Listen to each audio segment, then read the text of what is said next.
خۆی بەخشندە و میهرەبان دانیشتنەکەمان بە ناوی گەلی کوردستانەوە دەست پێکەینەوە کۆلی چوارەمی هەڵبژاردن ساڵی دووەم ڕۆژی دانیشتن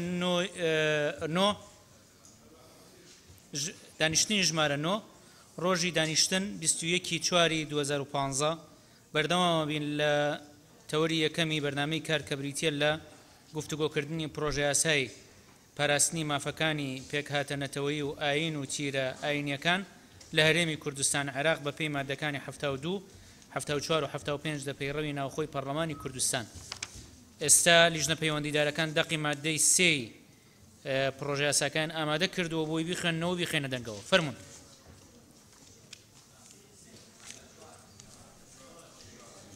مادەی 4 کە بۆ بە مادەی 3.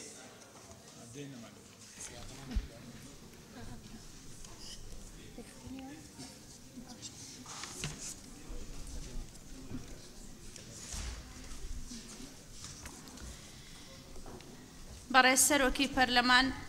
بەشی دووەم مادەی 3 دوای وەرگرتنی پێشنیارەکان و داڕشتنەوەی لەلایەن لیژنە هاوبەشەکان بەو شێوەیە دەخوێندرێتەوە. مادەی 3 دەسەڵاتەکانی هەرێمی کوردستان عێراق یەکسانی تەواو و کاریگەر بۆ پێکهاتەکان مسۆگەر دەکات. یەکەم، حکومەت مافی یەکسانی و هاودەرفەتی لە ژیانی سیاسی ببوورە بەڕێز دکتۆرە بالا بە لێرەیە تیابێت بڵێ بەم شێوەیە ناکرێتەوە ئەو خەڵانە بەدوایە بێت. بەڵێ بەڕێز سەرۆکی پەرلەمان دوو نوقتەمان داناوە لە سیاسەکەی. بەڵێ دەسەڵاتەکانی هەرێمی کوردستان عێراق یەکسانی تەواو و کاریگەر بۆ پێکهاتەکان مسۆگەر دەکات. یەکەم، حکومەت مافی یەکسانی و هاودەرفەتی لە ژیانی سیاسی ڕۆشنبیری کۆمەڵایەتی و ئابووری لە ڕێگەی یاسا و سیاسەتی کاریگەر بۆ ئەو تاکەی سەر بە پێکهاتەکەی مسۆگەر دەکا، هەروەها مافی بەشداریکردنیان لە وەرگرتنی ئەو بڕیارانەی تایبەتە بە خۆیان مسۆگەر دەکات. دووەم، سەرجەم شێوەکانی جیاکاری دژی هەر پێکهاتەیەک لە پێکهاتەکانی کوردستانی عێراق قەدەغە دەکرێت و سەرپێچیکار سزا دەدرێت بە پێی یاسا بەرکارەکان. سێیەم، قەدەغەکردنی هەر بانگەشەیەکی ئاینی یان سیاسی یان ڕاگەیاندن کۆمەڵی یان تاکی ڕاستە و خۆ یان ناڕاستە و خۆ بۆ ڕق و کینا یان تند و تیژی یان تۆقاندن یان دوورخستنەوە و پەراوێز خستن کەوا لەسەر بنەمای نەتەوەیی یان ئەتنی یان ئاینی یان زمانەوانی بیناکرابێت. چوارەم، ڕێگەگرتن لە هەر ڕەفتارێک یان هەر سیاسەتێکی نەرێنی کەوا ببێتە هۆی گۆڕینی بارودۆخی ڕەسەنی ئەو ناوچانەی پێکهاتەیەکی دیاریکرا و تێی دانیشتەجێن و ڕێگەگرتن لە هەر بە خاوەنبوونێک کەوا ئامانجی یان ببێتە هۆی گۆڕانکاری دیموغرافی بۆ مۆرکی مێژووی شارستانی ناوچەیەکی دیاریکراو بە هەر هۆیەک بێ لەژێر هەر پاساوێک بێ. پێنجەم، چارەسەرکردنی زێدەڕۆیی ئەنجامدراو لەسەر ناوچەکانی هەر پێکهاتەیەک و گەڕانەوەی بارەکە بۆ حاڵەتی پێش ڕوودانی زێدەڕۆکە و نەهێشتنی ئەو ئاسەوار و پاشماوانەی بوونەتە یان دەبنە هۆی گۆڕانکاری دیموگرافی یان قەرەبووکردنەوەیان لە حاڵەتی ئاستەمی گەڕانەوەی بارەکە بۆ حاڵەتی پێشووی. شەشەم، لە کاتی دیاریکردنی سنووری یەکە کارجێڕیەکان و بازنەکانی هەڵبژاردن و لە کاتی دانانی پلانی گەشەپێدانی ئابووری و پەرەپێدانی کۆمەلگاکانی نیشتەجێبوونی شارە دێولادەیی هەروەها پاراستنی ژینگە حکومەت بارودۆخی خۆجێیی و پەیوەندیە کۆمەڵایەتی و بەرژەوەندی ئابووریەکان و نەریتە چەسپاوەکانی پێکهاتەکانی ئەو ناوچەیە لە بەرچاو دەگرێت. حوتەم، حکومەت کار دەکات لەسەر هاندانی گەڕانەوەی ئەو کەسانەی سەر بە پێکهاتەکان و لەوانەی پێشتر دانیشتووی کوردستانی عێراق بوون و ناچاری کۆچکردن بوون و مسۆگەرکردنی مافە شایستەکانیان. هەشتەم، یەک، حکومەت پابەند دەبێ بە پارێزگاریکردن لە زمانی دایک لە ڕێگای مسۆگەرکردنی ڕێگاکانی فێربوونیان و ڕۆشنبیربوون و بەڕێوەبردننی کەناڵی ڕاگەیاندنی تایبەت بە خۆیان. دوو، حکومەتکردنەوەی بەشی تایبەت بە زمانە نەتەوەییەکانی پێکهاتەکان لە زانکۆکانی کوردستان و دامەزراندنی ئەکادمیای زانستی و زمانەوانی تایبەت بە خۆیان بە پێی پێویستیان مسۆگەر دەکات. کێ لەگەڵێتی بۆ شوۆی کە خوێنرایەوە؟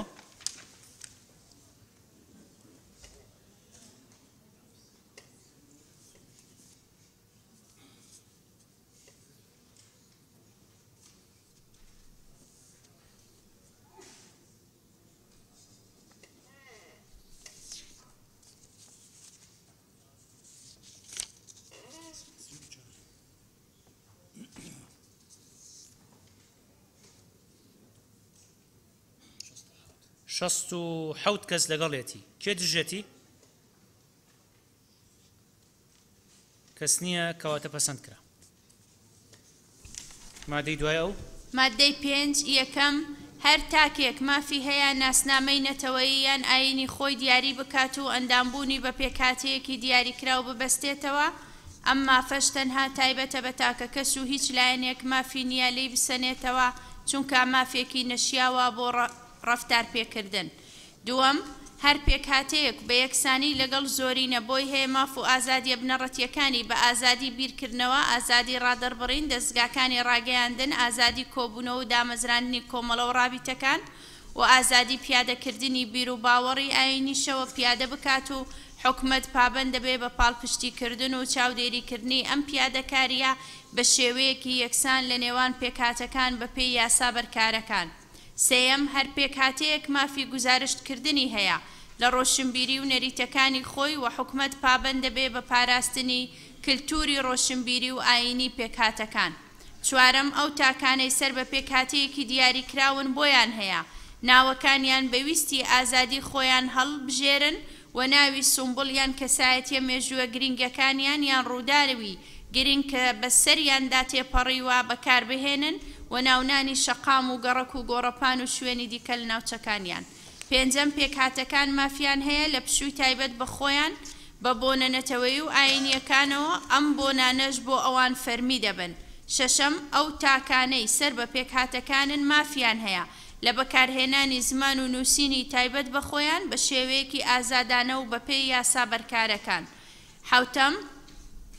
پێکهاتەکان مافی هاوبەشیان هەیە لە دامەزراوەکانی یاسادانان و جێبەجێکردنی هەرێم بەپێی یاسا بەرکارەکان. کێ قسەی هەیە لەسەر مادەکە؟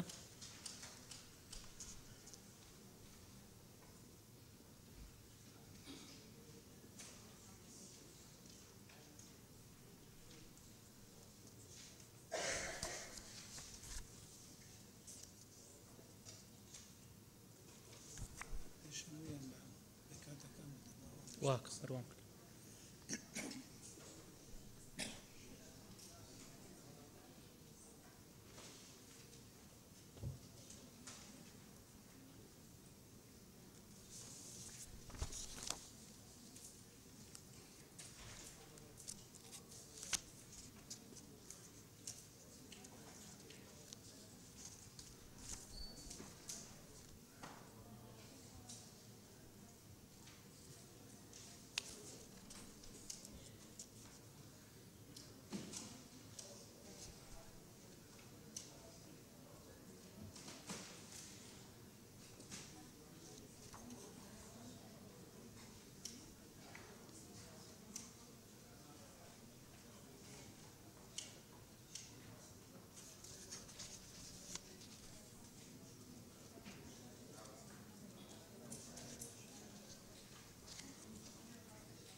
بەڕێز سەرۆکی پەرلەمان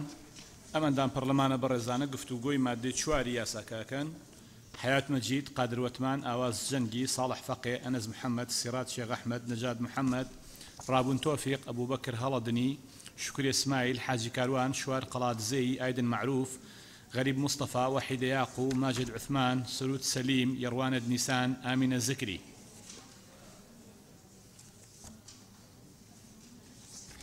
محەممەد عەلی،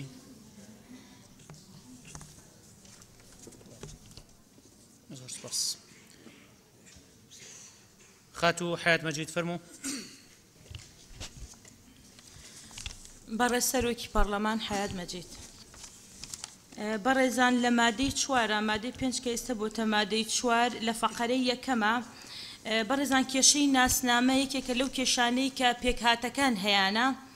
تاکو ئێستاژ لە بڕگەی ئایندا لەسەر ناسنامەی کاکەیەکان کە پێویستە بنووسێ کاکەیی هەتا ئێستا بە موسڵمان تۆمارکراون. ئەوە یەکێکە لە کێشەکانی کێشەی نازنامەی وادارم لەو فەقەرەیە جەخت بکرێتە سەر ئەو فەقەرەیە و بە گرنگ وەربگیرێ بۆ ئەوەی پێکهاتەکان بۆ ئەوەی ئاین و ئاینزاکان ناوی دینەکەی خۆیان بنووسێت کە کاکەیەکان هەتا ئێستا بە موسڵمان تۆمار کراون و پێشنیاری زیادکردنی بڕگەیەک ئەەکەم ئەویش پاراستنی ئەمن و ئاسایشی پێکهاتەکان مسۆگەر بکرێت. بەڕێسەر وەکی پەرلەمان پێشنیاری مادەیەکی تر ئەەکەم دوای مادەی 4 ببێتە مادەی 5 پێشنیاری ئەو مادەیەکەم بۆ پێگهێنانی ئەنجومەنێکی ڕاوێژکاری یاخود نووسنگەیەکی ڕاوێژکاریان لیژنەیە کەرناوێکی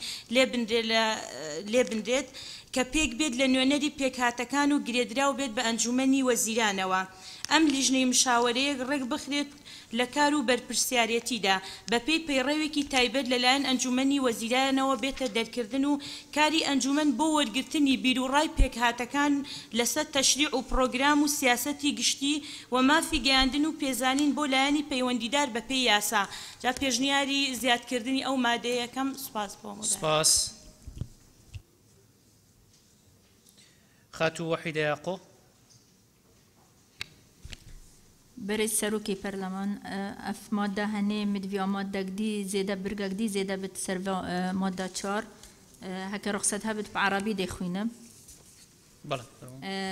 تلتزم الجهات المعنية بين دو قوسا مديرية المناهج في وزارة التربية والتعليم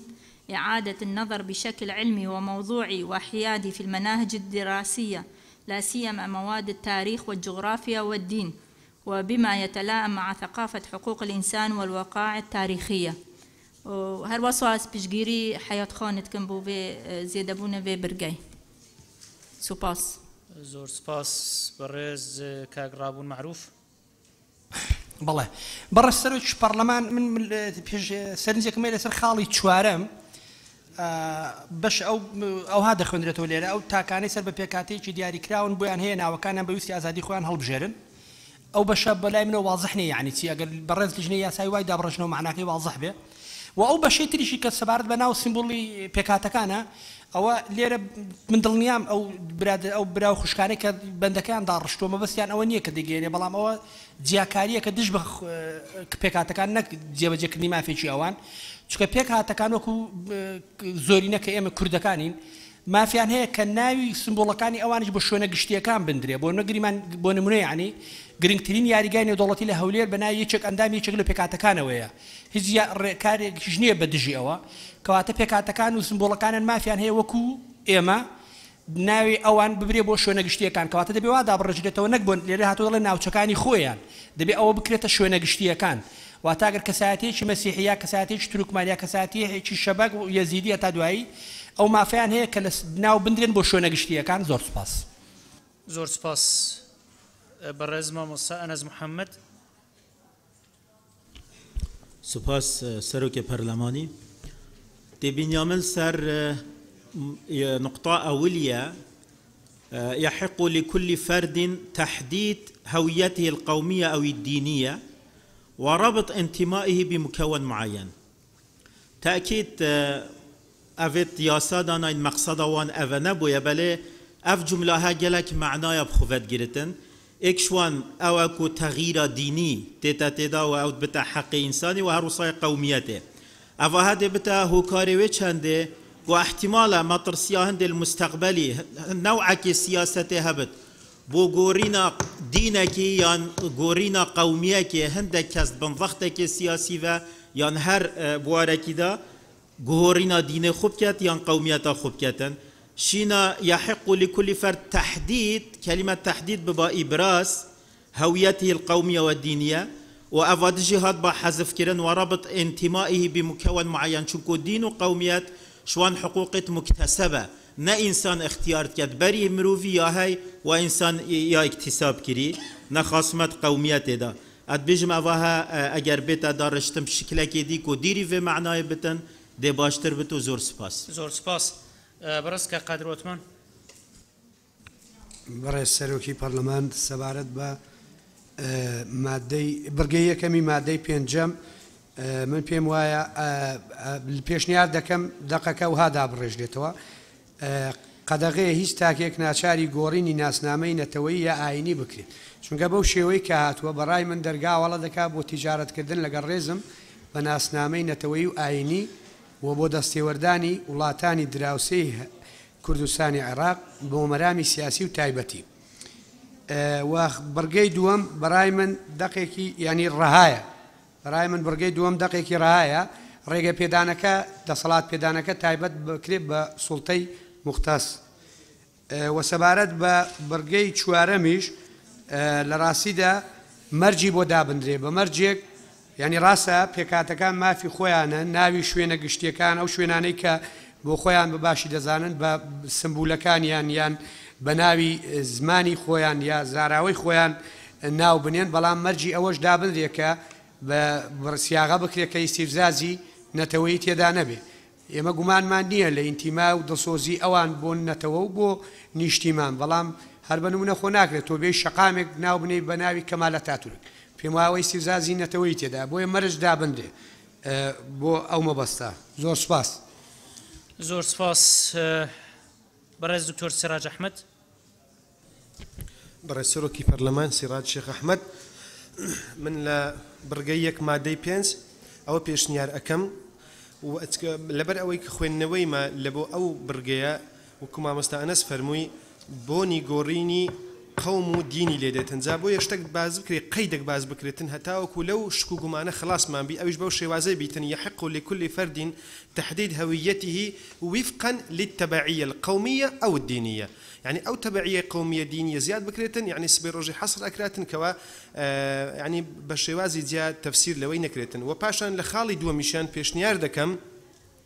أو بنسر لكل مكون وعلى قدم المساواة مع الأكثرية أن يمارس حقوقه وحرياته الأساسية بلام تشونيتي بريو بردني ممارسة كدني أو حقوقنا بوشيواز بشروط أن لا يخل بالنظام العام مع مراعاة مشاعر الأكثرية يعني شوازي نظام عام بباريزن مراعاة مشاعري أكثر يجبكن نوكس بروجيت يعني توشي بركوتنو يعني اشتوابيتن كوا روداوي نخواز داوي لي دروزبيو زور سباس زور سپاس بەڕێز کاگە بەکر هەڵاتنی بەڕێز سەرۆکی پەرلەمان من تێبینیەکانم لەسەر بڕگەی دووەم و شەشەم و حەوتەمە بەڕای من بڕگەی دووەم هەر پێک هاتەیەک و بە یەکسانی لەگەڵ زۆری بۆی هەیە ماف و ئازادیەکان بۆی هەیە نییە بەڵکو پێویستە ئەو ماف و ئازادیە گشتیانە پارێزراو بێت نەک بۆی هەیە و ئەوە تۆ زەرڕەکی کە من ئاوا دامڕشتۆتەوانێ ماف و ئازادیە گشتیەکان لە ئازادی ڕادەربڕین و ئازادی بیرکردنەوە و کۆڕ و کۆبوونە و دامەزراندنی ڕێکخراوە و کۆمەڵەکان و ئازادی پیادەکردنی بیر و باوەڕی ئاینی دەبێت پارێزراو بێت و حکوومەت پاڵپشتی و چاودێری پیادەکردنی ئەم ماف و ئازادیانە بە شێوەیەکی یەکسان بکات بەڕای من بڕگەی شەشەمیش زیادە چونکە ئێمە لە بڕگەی پێشووترە باسی زمانمان کرد و هەروەها بڕگەی حەوتەمیش ئەوە پەیوەندی بە ئیستیحقاقاتی هەڵبژاردنەوە هەیە ئەوە لە شوێنی تر دەتوانێت جێگەی بکرێتەوە من بڕگەی حەوتەم بە زیاد دەزانم شەشەم و حەوتەم زۆر سپاس زۆر سپاس بەڕێز مامۆستا ماجد عوسمان بەڕێز سەرۆکی پەرلەمان من تەنها تێبینیم لە بڕگەی چوارەم هەیە ڕام لەگەڵ کاکرابوونە ئەو پارەگرافە ئەو فەقەڕەیە لێرە غامزە ئەو تاکانەی کە سەر بە پێکاتەیەکی دیاریکراون بۆیان هەیە ناوەکانە بەویستی ئازادی خوان هەڵبژێرن ئەوە بڕک وازح نییە و هەروە داوا دەکەم کە و ناوی سمبول یان کەسایەتی مێژووی گرنگەکانیان یان ڕووداوی گرنگ کە بەسەریاندا تێپەڕ بووە بەکار بهێنن لەوێوە جملەکە بەو شێوەیە سیاغە بکرێتەوە ناوی کەسایەتیەکانیان لە ناونانی شەقام و گەڕەکەکان و هەندێ لە دەستگا خزمەتگوزاری و شوێنە گشتیەکان بەکار بهێنن و تەنها ملاحەزەیەکم لەسەر وتەکەی کاک قادروەتمان هەبوو کە باسی لە سەڵاتێکی وڵاتی تورکیای کرد ئەوە هیچ پەیوەندی بەنەتەوەی تورکمان نییە بەڕێز مامۆستا ماجد وەڵامی ئەندامی پەرلەمان ناوێ بێتەوە بە پەیڕەوی ناوخۆ زۆر سپاس باشە سپاس بەڕێز دکتۆر سرود سەلیم بەڕێز سەرۆکی پەرلەمان پشتیوانی لە قسەکانی خات و وەحیدە و خات و حەیات دەکەم و زۆر سپاس زۆر سپاس بەڕێز خات و شکوری ئیسماعیل بەڕێز سەرۆکی پەرلەمان شکوری ئیسماعیل من پێم وایە خاڵی شەشەم و حوتەم زیادە چونکە لە یاسایەکانی تر هاتووە خاڵی شەشەم لە یاسای زمانە فەرمیەکان هاتووە ئەمە جێگیر کراوە و لە خاڵی حوتەمیش ئەمە لە یاسای تر هاتووە لە وەکو بە کۆتا سیستەمی کۆتا ئەمانە مافیان پارێزراوە و بەنسبەت خاڵی پێنجەمیش من پێم وایە بەم شێوازەی لێ بکرێ باشە چونکە بەو شێوازەی کەدان دراوە تۆزی ڕەکیکە پێکهاتەکان مافیان هەیە لە پشووی تایبەت بە خۆیان بە بۆنە بکرێتە لە بۆنە نەتەوەیی و ئاینیەکان یعنی بە یەکە بکرێتە لا سپاس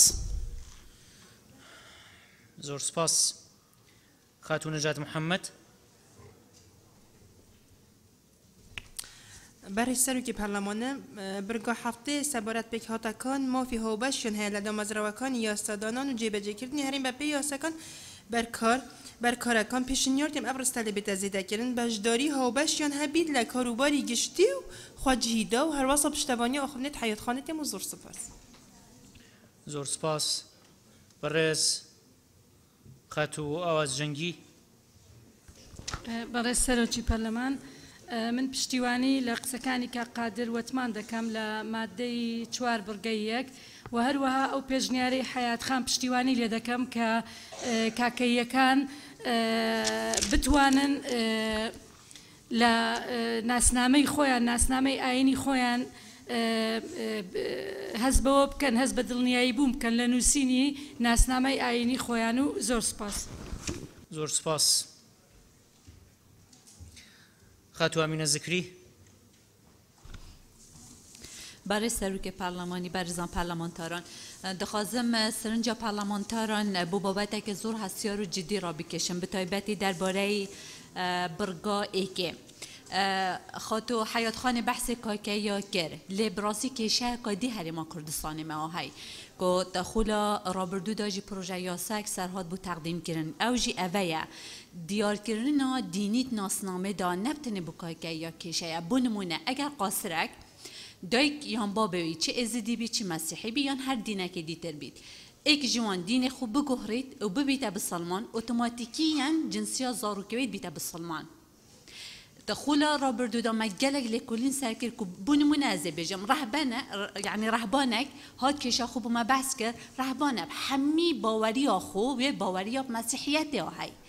اول تو نشب ناسنامه دا ناسنامه که هر گتی که باوری و یا دینی نویسی مسلمان واقع خدا رهبانه و یعنی همین تصوف و باوری خوب باوری مسیحیت های یان کومال که کشا یا ازدیا بردست محبو که ازدیا دای که یان با به ایکشانی بویا بسلمان بس ناسنامه وان داجی بسلمان یا هات قیدی کردن اوا که مالا انس بحث کردی لایک بابتیه بس لایک دیتر یا راستی داجیه هی که قدره که وانت تکرن گناه هاوی زاروکی چه یانوی رهبانی یانوی قشه یانوی ازدی چه که ناسنامه‌ای دا تعدای او دا کیان با بویا بسلمان ناسنامه‌ای دا دهت دیار کردن مسلمان مش برنده و خالق اساسیت ویتن ام تدا ببینین و هر واسه از بینم دیماهی کاوی پشید بجیتن چون که ما فکی نشیا و برفتار پیکدن او زیاده یا او در بچید قال برز ابو بكر هالدني وخاتو شكرياي هفراي ما خاله شاشي وحفته يا زيده جنكي خاله شاشي هم يا سازمان فرميده هاتي هم مادت و يا سايده اماجه يا بهاتيدان و خاله هفته جي يا سايت هلبجاتنا دا يا بنجه و جي خويه گرتي سپاس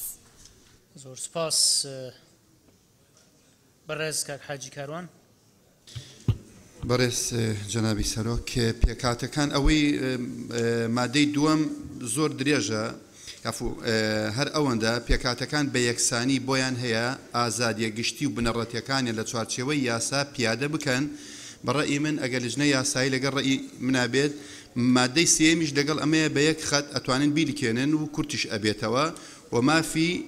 ڕۆشنبیری و کەلتوریان پارێزراو بێت بۆ ئەنجامدانی هەرەوە دەستان خۆش سپاس برز كاك يروانت نيسان برای سروکی پارلمانی ماده 4 يحق فقرة يحق لكل فرد تحديد هويته قومية بلا رابط قومية عرقة بشرية وديني تنبمينيت ورابط انتمائي بمكون معين بتجبرن و از تمام الگل خشکا خو آمینای ما او آریشکا ننو که اشکافن دال گل ما و بیت حل کردن چونکو چند جیله که راد بن مشکلات شد بین مثلا که بسیط جنکه شیکریه کشکه شیکریه اروپا تیت هویا خود شد کرد در کوید اسلامه میره و جاره که دیوید برده تفهم عف آریشه گله که المحکمات چه بوینم و تمام الگل خشکا خو حیاته و خشکا خو وحیدای مجیم و سپاس برس که قاعد المعروف بارس سروج برلمان لا مادة صور ده لا برجي دوم ده بشويشي يكسان لنيوان بيكاتا كان ده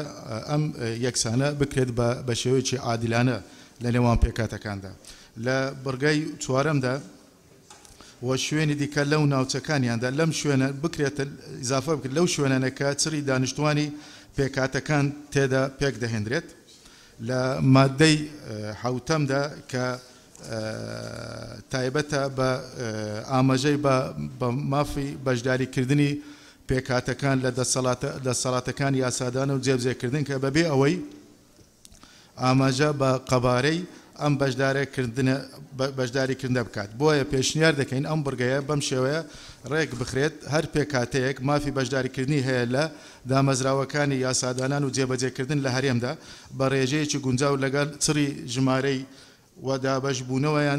دابەشبوون و جوگرافیان بەپێی یاسا بەرکارەکاندا هەروەها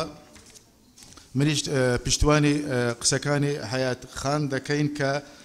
بڕگەیەک زیاد بکرێت تایبەت بێت بە پێکەنانی دامەزراندنی ئەنجومەنی ڕێخستنی کاروبار بۆ هەر پێکەدە بەجیا بە تایبەتیش بۆ پێکاتەی تورکمان و کورد و ئاشووری ئەم ئەنجومانەش تایبەتمەند بێت بە گەشە پێدان و ڕێخستنی کاروباری و نوێنەرایەتی پەروەردە و ڕۆشنبیری و کاروباری کۆمەڵایەتی و کولتوری زۆر سپاس زۆر سپاس بەڕێز کاکشوان قەڵاتزەی بەڕێز سەرۆکی پەرلەمانی کوردستان خاڵی مادەی پێنجەم خاڵی یەکەم کۆتاییەکەی چونکە مافێکی نەشیاوە بۆ ڕەفتار پێکردن پێما ئەوە زیادە خاڵی دووەمیش زۆر دوور و درێژە ئەگەر بەو شێوازە کورت بکرێتەوە پێکهاتەکان وەک زۆرینە مافی ئازادی بنەڕەتیەکانیان هەیە لە هەموو ڕوویەکەوە ئەو خاڵش کە باسی ئاین دەکات دەیەوە ئەومان لەبیر بێت کە ئاین پێکهاتەیەک خاوەن ئاینە کە پەیامێکی ئاسمانی بە ئاشکرا بۆ هاتبێت نەکە هەر لەو گۆڕە کەسێ بکەیە پێکهاتێکی ئاینی جا لەوانە یان تەوراتە یان ئینجیلە ئەو قورئانی پیرۆز دیارە ئەوانی تر سەر بە پێکهاتەیەکن ئێستا کاکەیەکان ئەگەر لەگەڵیان قوڵ ببیەوە خۆیان ئەشکێنەوە بەلایەکدا لە کاتی قسەکانیان لە کاتی سوێن خواردنیان لە کاتی شتێکی تریان بۆ ئێمە بەڕاستی لە کوردستاندا اینجا گۆڕینی ئاینیش بەو شێوازە بە ناوی مافی تاکە کەسیەوە زۆر جار دەبێتە مایەی ئاڵۆزکردنی نێوان لایەنە دینەکان لە کوردستاندا هەر کاتێک ئاین گۆڕین هەبوو ئەوە دڵنیا بە حرەکەیەکی تەبشیری کە لە دەرەوەی سنوورەکانەوە تەوجی دەکرێن لە پشتیوەیەتی و زۆر سپاس زۆر سپاس بەڕێز دکتۆر شێرکۆ حەمامین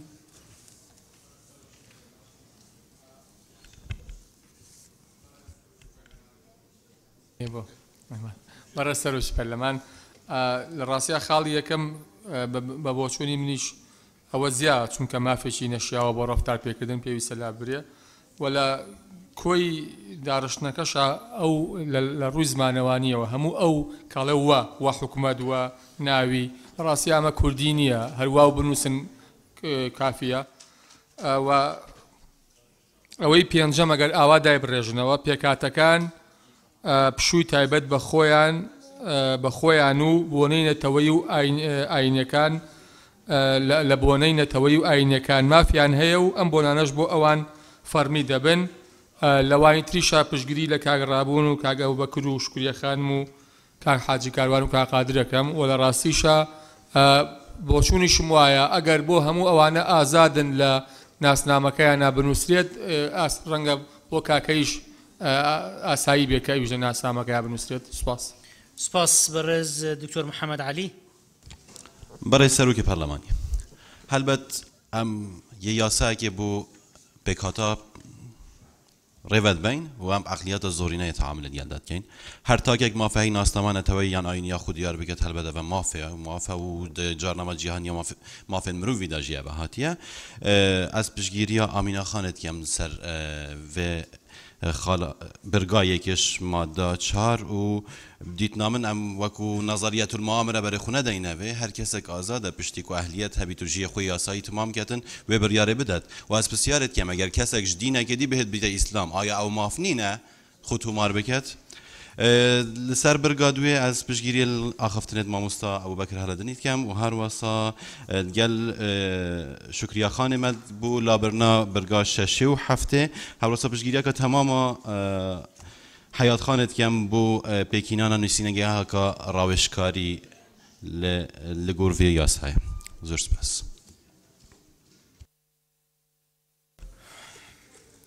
زۆر سپاس بەڕێز کاک ساڵح فەقێ بەڕێز سەرۆکی پەرلەمان من لە مادەی پێشوشە تاکیدم لەوە کردەوە کە لە بری یەکسانی وشەی عادیلانەیان دادپەروەرانە دابندێ لە بری یەکسانی هەر لە ڕووی یاسایەکەی شۆ شێوازێکی تر ئەنوێنێ ناکرێ یەکسانی لێ ئەوە بەپێی سنووری جوگرافیاکەی وە بەپێی ڕێژەی دانیشتوانەکان ئەیگۆڕێ بۆیە دادپەروەرانە گونجاوتر لە بری یەکسانی سەبارەت بە مادەکان لە مادەی یەکەمە ئیلزامی بکرێت لە بری ئەوەی کە مافی هەیە مادەی دووەم پێکهاتەکان هەر لەگەڵ زۆرینە ناچەند لەگەڵ زۆرینە و شێتریشی بۆ بدۆزێتەوە بە دیلی زۆری نەبێ باشترە لەگەڵ پێکهاتەکان خۆشیان جگە لەوەی کە لەگەڵەوەی ناونراوە زۆرینە لە نێو خۆشیانە ئازادی بیرکردنەوە لە وڵاتێکی دیموکراسیە ناکرێت لە وڵاتی دیکتاتۆریش ئازادی بیرکردنەوە وەک پێویستی ناکرێت بۆی ئەوە هەر وشەیە زیادە و ئازادی بیرکردنەوەیە ئەوەی مادەی چوارەمە تاکەکانی ناو پێکهاتەیەکی دیاریکراو لە ڕووی سیاقەوە گونجاوترە مادەی پێنجەم بە هەمان شێوە لە برێ و مافی هەیە حەسر بکرێت وشەی دەبێتوانی پێ بەکاربێ مادەی شەشەم من پێم وایە زمان و نووسین هەم لە یاسای زمانە فەرمیەکانە ڕێکخراوە هەم مافێکی سەرەتاییشە هەروەکو تاکی لەو برادرانەکەمەوە زیادە و دامەزراو مادەی حەوتەم ئەوەی دامەزراوەی یاسادانان ئەوش هەم گشتگیرە هەموو یاسایەکیش مادەی خۆیە بۆی ئەو دوو مادەی منیش تاکیدی لێ یەکەمەوە کە زیادە و زۆر سپاس زۆر سپاس بەڕێز کاک ئومێد حەمەعەلی بەڕێز جەنابی سەرۆکی پەرلەمان مادەی پێنجەم بڕگەی یەکەم بە بڕوای منە بێ جیا بکرێتەوە بەم شێوەیە بنووسرێ هەر تاکێک مافی هەیە ناسنامەی ئاینی خۆی دیاری بکات و پێویستە ناسنامەی نەتەوەیی بپارێزرێ کە ئەندامبوونی بە پێکاتەیەکی دیاریکراو ببەستێتەوە لەبەر ئەوەی ناسنامەی نەتەوەی مەسەلەیەکی یان بابەتێکە یان خەسڵەتێکی بوونەویانەی بنەڕەتیە کە دەستکاری ناکرێ بەڵام مەسەلە ئاینیەکانیان ناسنامەی ئاینی کە پەیوەندی بە سەرخانی ئینسانەوە هەیە پەیوەندی بە با بڵین ئەو پرۆژانەی ژیانی ئینسانەوەی کە بنیادی دەنرێ بۆیە دەکرێت لێرە بەم شێوەیە جیا بکرێتەوە هیوادارم ئەوە لە بەرچاو بگیرێ و پشتیوانی لە سەکانی ئامینەخانی ژەکەم ئەو کێشانەمان با توش نەبێ و ئەمە مەسەلەیەکی دیموکراتیشە پێویستە پارێزگاری لێ بکەین باش ڕای لیژنە پەیوەندیدارەکان چییە لەسەر ئەو گفتوگۆیی کە ئەنجام درا ببورن ڕاستە مامۆستا غەریب مستەفا ماوە بەس کاک محەممەد ناوی جەنابەت نەنووسراوە مامۆستا غەریب فەرموو بە ناوی خۆی بەخشندەی مێرەبان بەڕێز سەرۆکی پەرلەمان بەڵێ خاڵی یەکەم منیش هەر ڕام لەگەڵەوە بە ڕێزانێک کە وتیان کۆتاییەکی لا ببرێت چونکە مافێکی نەشیاوە لا ببرێت خاڵی دووهەم کۆتایی دێڕی دووەم کە ئەڵێ ئازادی پیادەکردنی بیر و باوەڕی ئاینیشەوە پیادە دەکات وان پێ باشە لەبەرەوەی بیر و باوەڕی ئاینی پیادەکردنەکەی وانە بنووسرێ ئازادی پیادەکردنی سروتی ئاینیشەوە چونکە بیر و باوەڕ پیادە ناکرێەوە سروتە لە ناو ئاینەکە پیادەکرێ خاڵی چوارەم مافی ناونان ئەوەی کە ئاماژەی پێکراوە باشە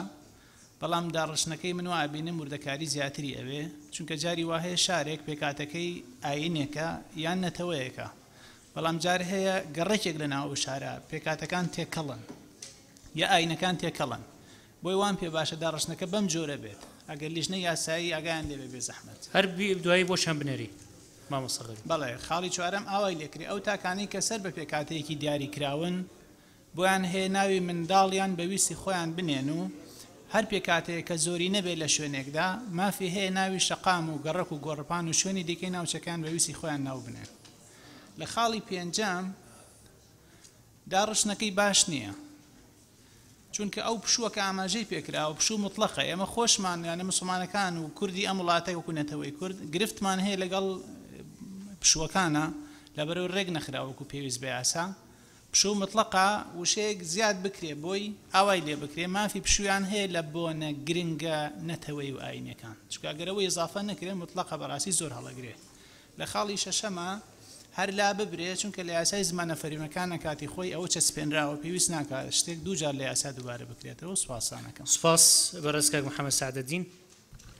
بەڕێز سەرۆکی پەرلەمان قسەکان هەموو کرا بە تایبەتی لە برگەی چوار پژیری لە کاکرابوون و کاک ماجد و کاک ئایدن دەکەم بەڵام لە برگەی حوتەم پێکاتەکان مافی هاوبەشیان هەیە لە دامەزراوەکان یعنی یاسادانان حکوومەت و پەرلەمان قەزدیتی لە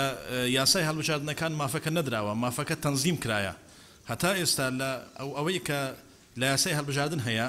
ئیسینادی لەسەر هیچ یاسایەک نەکردیە بەڵام تەنزیمی کردی کە پێکاتەی تورکمان 5 کورسیە کلدۆ ئاشوری 5 کورسی ئەرمەنی 1 کورسیە دەبی ئیسناد لەسەر یاسایەک بکاتن یعنی ئەو تەنزیمە لەبەرۆی ئەم بەگرنگی دەزانم خاڵی حوتە بمینێت چونکە ئەوە لە هەموو یاساکە ئەو یاسایە نوێنەرایەتی ئەوەی دەکات تەمسیلی مشارەکەی سیاسی دەکات یعنی مشارەکەی سیاسی پێکاتە قەومیەکان لە حکوومەت و پەرلەمان بۆیە پێویستە ئەو بمینێت و مافی هاوبەشی بۆ هەموو هاونیشتیمانێکەیە ببێتە مسۆگەر یعنی بەشداریکردنی پێکاتەکان لە دەستگاکانی یاسادانان و جێبەجێکردن مسۆگەر بکرێت سوپاسان دەکەم سپاس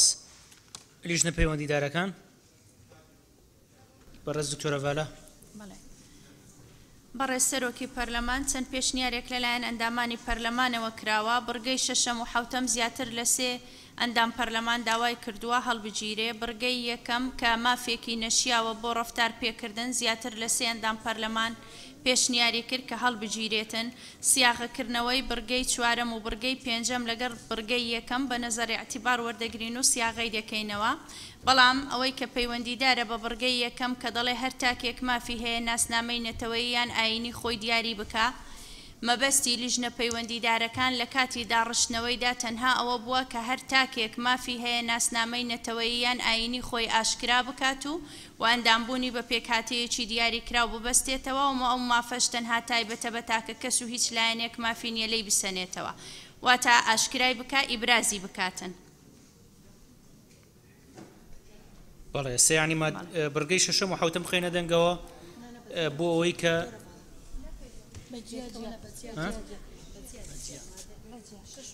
بەجیا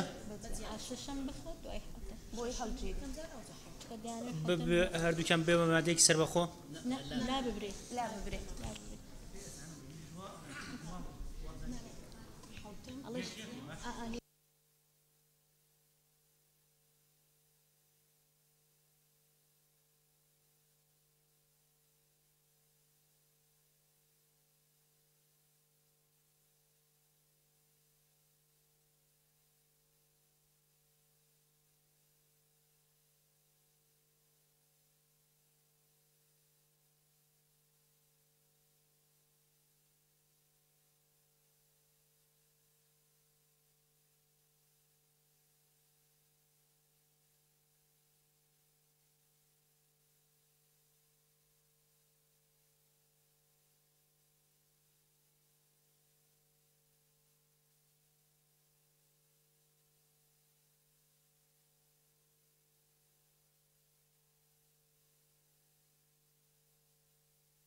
ئەو شتانی کە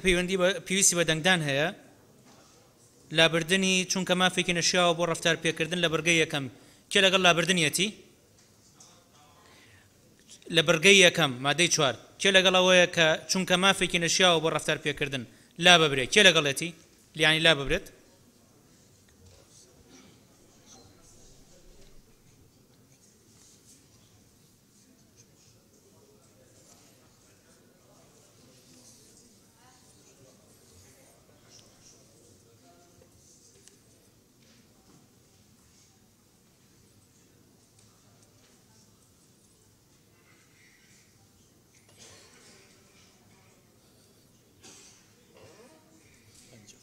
54 کەس لەگەڵێتی کێ دژێتی کا قادر کەس نییە دژی بێکەواتە پەسەند کرا بڕگەی شەشەم تا ئەو کاتەی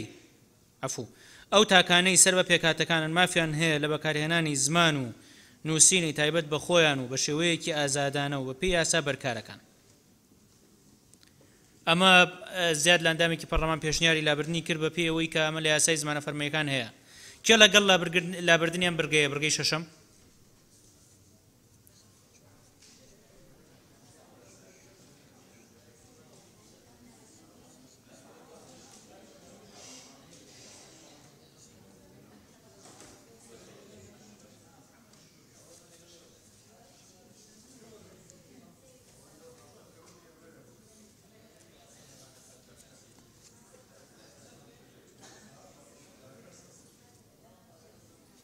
چلو حەو کەس لەگەڵێتی کێ دژێتی کەس نییە کەواتە پەسەند کرا بڕگەی حەوتەم پێکهاتەکان مافی هاوبەشیان هەیە لە دامەزراوەکانی یاسادانان و جێبەجێکردنی هەرێم بە پێی یاسا بەرکارەکان زیاد لە ئەندامێکی پەرلەمان داوای لابردنی ئەم بڕگەیەشیان کرد بەو پێی کە ئەمە لە یاسای هەڵبژاردنەکانی پەرلەمانی کوردستان و ئەنجومەنی پارێزگاکان و یاسای هەڵبژاردنەکانی تریش بوونی هەیە بۆیە ئەمەشە خەینە دەنگەوە کێ لەگەڵ لابردنی بڕگەی حەوتەمە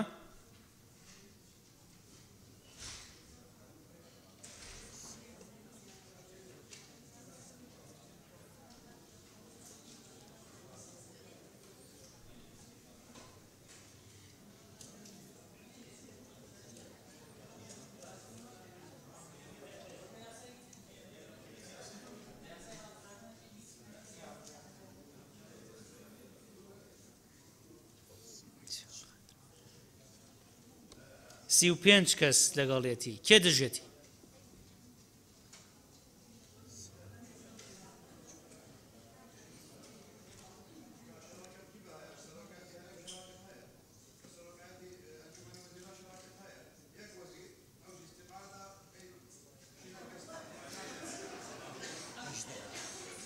هەژدە کەس دژێتی کەواتە پەسەند کرا ئەوە لە دەستوراتوان بچەسپێنرێت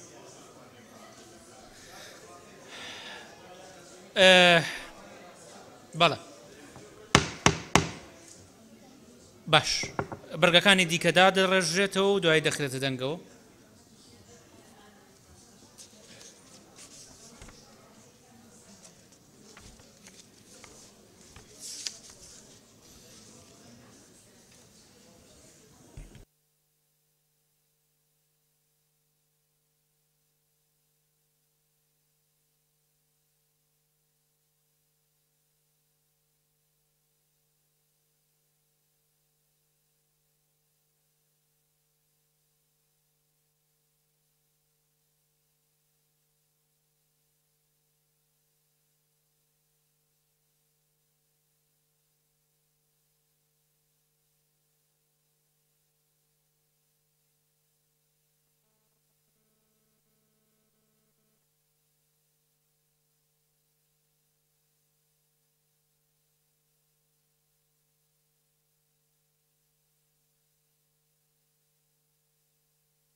بەڕێز سەرۆکی پەرلەمان لەلایەن پەرلەمانتارێکەوە پێشنیار کرا کە دەستگایەکی تایبەتدا بمەزرێتن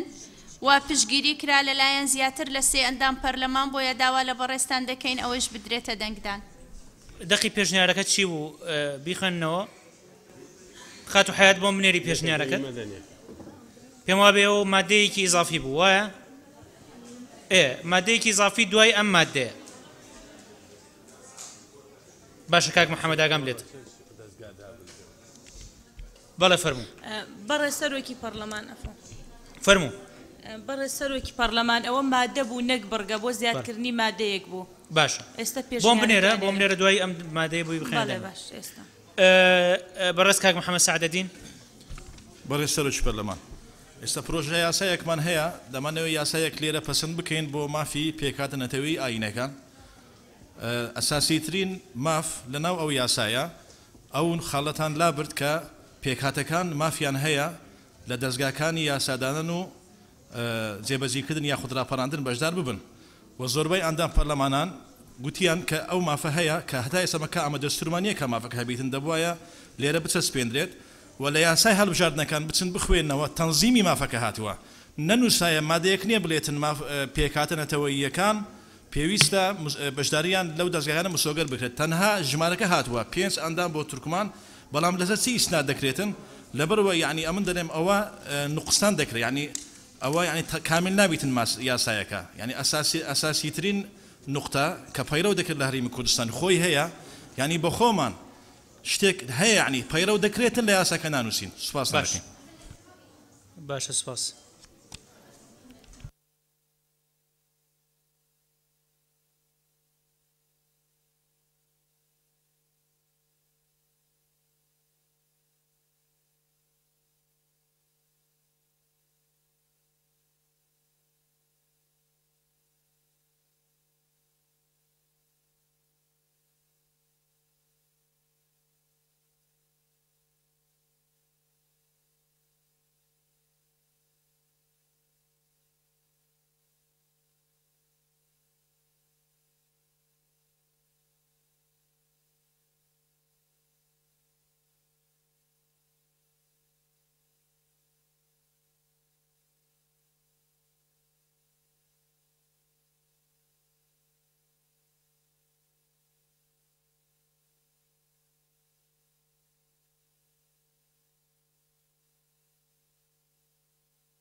بەڕێز خات و حیات ئەو ئەنجومەنی پێشنیارت کردووە ئەبێ بکرێتە بەشی ئەخیرەوە بەشی سێم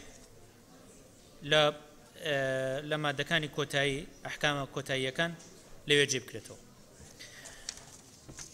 بەڕێز دکتۆرە ڤالا فەرموو. بەڕێز سەرۆکی پەرلەمان دوای تاوتوێکردن لەلایەن هەردوو لیژنەوە بەو شێوەیە مادەی 4 کە دەبێتە مادەی 5 دادەڕێژرێت مادەی 5 کە دەبێتە مادەی 4 دادەڕێژرێتەوە. مادەی 4 یەکەم هەر تاکێک مافی هەیە ناسنامەی ئاینی خۆی ئاشکرا بکات و پێویستە ناسنامەی نەتەوەیی بپارێزێ کە ئەندامبوونی بە پێکهاتەیەکی دیاریکراو دەبەستێتەوە و ئەو مافەش تەنها تایبەتە بە تاکە کەس و هیچ لایەنێک مافی نیە لێی بسەنێتەوە. دووەم هەر پێکهاتەیەک و بە یەکسانی لەگەڵ زۆرینە بۆی هەیە ماف و ئازادیە بنەڕەتیەکانی بە ئازادی بیرکردنەوە، ئازادی ڕادەربڕین، دەستگاکانی ڕاگەیاندن، ئازادی کۆبوونەوە و دامەزراندنی کۆمەڵە و ڕابیتەکان و ئازادی پیادەکردنی بیر و باوەڕی ئاینیشەوە پیادە بکات و حکومەت پابەند دەبێ بە پاڵپشتیکردن و چاودێریکردنی ئەو پیادەکاریانە بە شێوەیەکی یەکسان لە نێوان پێکهاتەکان بە پێی یاسا بەرکارەکان. سێەم هەر پێکهاتەیەک مافی گزارشتکردنی هەیە لە ڕۆشنبیری و نەریتەکانی خۆی و حکومەت پابەند دەبێ بە پاراستنی کللتوری ڕۆشنبیری و ئاینی پێکهاتەکان. چوارەم ئەو تاکانەی سەر بە پێکهاتەیەکی دیاری کراون بۆیان هەیە ناوەکانیان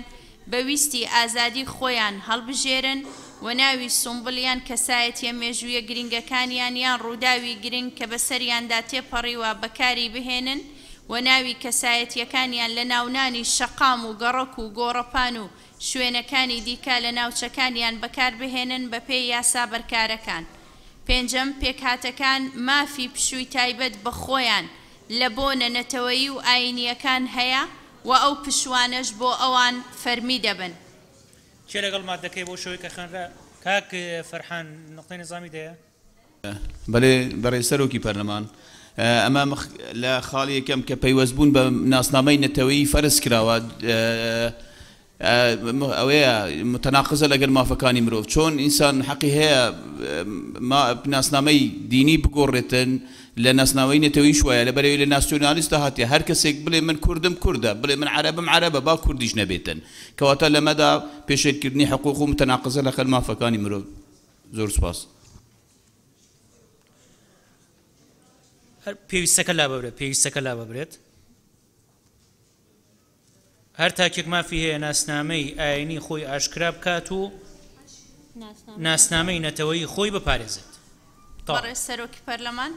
بەو شێوەیە دەخوێندرێتەوە بڕگەی یەکەم لە مادەی 4 هەر تاکێک مافی هەیە ناسنامەی ئاینی خۆی ئاشکرا بکات و ناسنامەی نەتەوەیی بپارێزێ کە ئەندامبوونی بە پێک هاتەیەکی دیاریکراو دەبەستێتەوە ئەو مافەش تەنها تایبەتە بە تاکە کەس و هیچ لایەنێک مافی لێسەنەوەی نییە. باشە کێ لەگەڵ یەتی بۆ شەوەی کە خوێنرایەوە؟ کێ لەگەڵ مادەکەی بۆ شەوەی کە خوێنرایەوە؟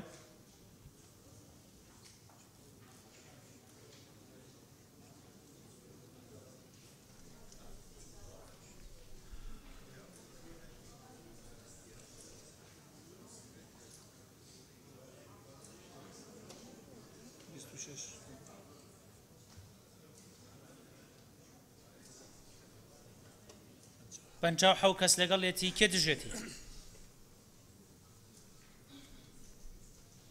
کەس نییە کەواتە پەسەند کرا. مادەی 6 کە دەبێتە مادەی 5 مادەی 5 دەستە و ڕێکخرا و نوێنەرانی پێکهاتەکان و خانەکانی پەرستن مافی هاوبەندی و گەیاندنی پەیوەندی ڕۆشنبیری و فێرکاری و کۆمەڵایەتی و پەرەپێدانیان هەیە لەگەڵ ئەوانەی لە تایبەتمەندی ئەتنی یان ئاینی و نەتەوەیی لە ناو و دەرەوەدا هاوبەشن لەگەڵ یاندا و لە حاڵەتی هەڵسانی حکومت بەبەستنی پرۆتۆکۆلاتی نێودەوڵەتی یان هەرێمی دەبێت بەشداریکردنی پێکهاتەکان تیایدا مسۆگەر بکات. چه قسەی هەیە لەسەر ئەم مادەیە؟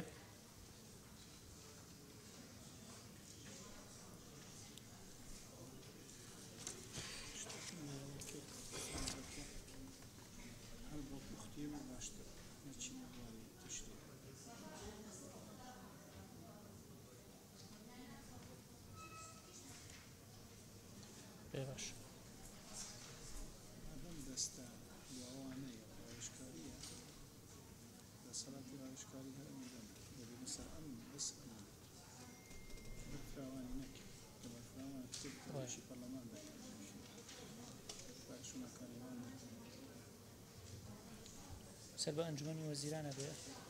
کێدا ئەمەزرێنە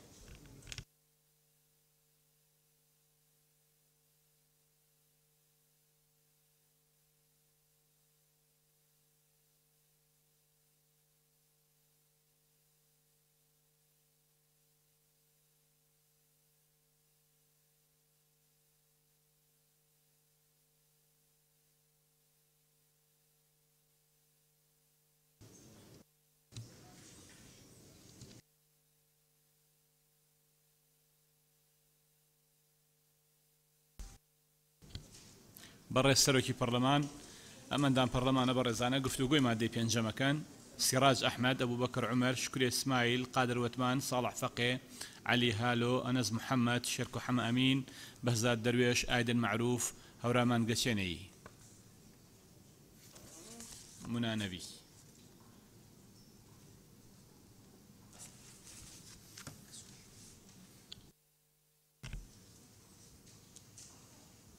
بەڕێز کاگایدن معروف بەڕێز سەرۆکی پەرلەمان بە مەبەستی کار ئاسانی و کارەکردنی دقی مادەی پێنجەمدا پێویستە لە فەرمانگەی پەیوەندیەکانی دەرەوەی هەرێمی کوردستاندا بەشێکی تایبەت بۆ هەر پێکاتەیەک بێتەکایەوە بۆ نمونە بەڕێوەبەرایەتی پەیوەندیەکانی پێکاتەی تورکمان بۆیە پێشنیار دەکەین کە دقی مادەی پێنجەم بەم شێوە تعدیل بکرێتن دەستە و ڕێکخراوە نوێنەرانی پێکاتەکان و خانەکانی پەرستن مافی هاوبەندی و گەیاندن و پەیوەندی و ڕۆشنبیری و فێرکاری و کۆمەڵایەتی و پەرۆپێدانیان هەیە لەگەڵ ئەوانەی کە تایبەتمەندی و ئەتنیکی و یا ئاینی نەتەوەی لە ناوەی دەرەوەی هاوبەشن لەگەڵیاندا لێرەدا بۆ ئەو مەبەستەش بەڕێوەبەرایەتی پەیوەندیەکانی دەرەوەی دێتێکایە بۆ هەر پێکاتەیەکی بەجیا لە فەرمانگەی پەیوەندەکانی دەرەوە سەر بە سەرۆکایەتی حکوومەتی هەرێمی کوردستان بە بەشداری پێکردنی نوێنەری پێکاتە لەلایەن حکوومەتی هەرێمەوە لە کاتی بەستنی پرۆتۆکۆڵی نێودەوڵەتی و هەرێمی کە پەیوەنددارە بەو پێکاتە زۆر سوپاس. زۆر سوپاس. بەڕێز کاک ئەبوبەکر عومەر. بەڕێز سەرۆکی پەرلەمان نازانم ئەو شەیخانە چۆن هاتووە ینی ئەوە تەرجمەی دوورە عیبادە شوێنەکانی پەرستن بێت یاخود پەرستگاکان بێ باشترە و من لەگەڵ ئەو مادەیان بەڵام تاوەکو ئەو بڕگەیە لە ناو دەرەوە بە پێی یاسا بەرکارەکان چونکە بێ و عەلاقە و پەیوەندیانە لە چوارچێوەی یاسادا ڕێبخرێ بۆ ئەوەی لە هەر حاڵەتێکی نەرینی پارێزراو بێ. زۆر سپاس. باشە سپاس. بەڕێز دکتۆر سیراج ئەحمەد. بەڕێز سەرۆکی پەرلەمان سیراج شێخ ئەحمەد ئەم مادەیە باس لە مافەکانی پێکاتەکان ئەکاتن دەربارەی پەیوەندی و تەواسول لەگەڵ لایانی دەرەچی و ناوەچی. لە لایانی ناوەچی کێشەمان نییە تەواسول ئەکرێتن عیلاقەت و پەیوەندی شتێکی چاکە بەڵام لە ڕووی دەرەچیەوە ئەبێ لایانی پەیوەندیدار لە ڕێی وزارات ئەوانە ئەو چاڵەچیانە ئەنجام بدەن ئەبێ حکوومەت و لایانی پەیوەندیدار بزانێ ئەو چاڵەچیان لەسەر چه ئاستەکەن و لەگەر چێشن ناکرێ هەر عیلاقەک و هەر چاڵەچێک و هەر پەیوەند بێ لەگەڵ لایانی دەرەوە حکوومەت ئاگادار نەبی و بێ ئەمریوان بیت و سپاس. زۆر سپاس. بەڕێز کە قادر وتمان. بەڵام من پشگیری قسەکانی کاک ئەبوبەکر هەڵەدنی دەکەم تا دەقەکە تا ئەوەی ئەو شوێنە بێت کە دەڵێ لە ناو دەرەوەی وڵات چونکە لە ڕاستی بەستنی پرۆتۆکۆڵاتی نێودەوڵەتیان هەرێمی دیارە بۆ ئەو مەبەستەیە بەڵام ئەوە ئیشی سوڵتەی مختەسە ینی تاوێ بێ بە پێی یاسا بەرکارەکان بێ یا تا لە ناو دەرەوەی وڵات ئەوەی کاک ئەبوبەکر وتی. بەڵێ سپاس. خاتو شکوری ئیسماعیل. بەڕێز سەرۆکی پەرلەمان شکوری ئیسماعیل منیش بە هەمان شێواز پێم وایە هەبوونی نوێنەری کەمایەتیەکان لە دەرەوەی هەرێم لە کاتی ئەنجامدانی حکوومەتی هەرێم بۆ ڕێککەوتنی نێودەوڵەتی ئەم دەقە یاسایی نییە چونکە گرێدانی پرۆتۆکۆل و ڕێککەوتنامەی نێودەوڵەتی لە دەسەلاتی حەسری دەسەلاتی جێبەجێکردنە هیچ پەیوەندیشی بەم یاسایە نیە و سپاس. سپاس. بەڕێز کاک عەلی هالۆ. بەڕێز سەرۆکی پەرلەمان قسەکانی من کران زۆر سپاس. زۆر سپاس. بەڕێز دکتۆر شێرک و حەمە ئەمین. بەڕێز سەرۆکی پەرلەمان وڵا پرسیارەکە ئەوەیە ینی مەبەست لە چییە لەوەی کاڵێ هەستانی حکوومەت بە پرۆتۆکۆڵاتوان ینی مەبەستەوەی هەر هەر شتێک کە حکوومەتی هەرێم بیکە بۆ نمونە ئەو بەڕێزانەش ئاگادار بن ئەمە بۆ ئێمەش لە ڕاستیا و مافە منیش داوایەکەم وەکو هاوڵاتیەکی وڵاتە منیش پێویستە ئاگادار بم لە هەموو ئەو پرۆتۆکۆڵاتە هەموو ئەو شتانێک کە حکوومەت دەیکە چکە لە ڕاستی کەسمان ئاگادار نین لە ڕووی ئەوەشەوە خانەکان ینی منیش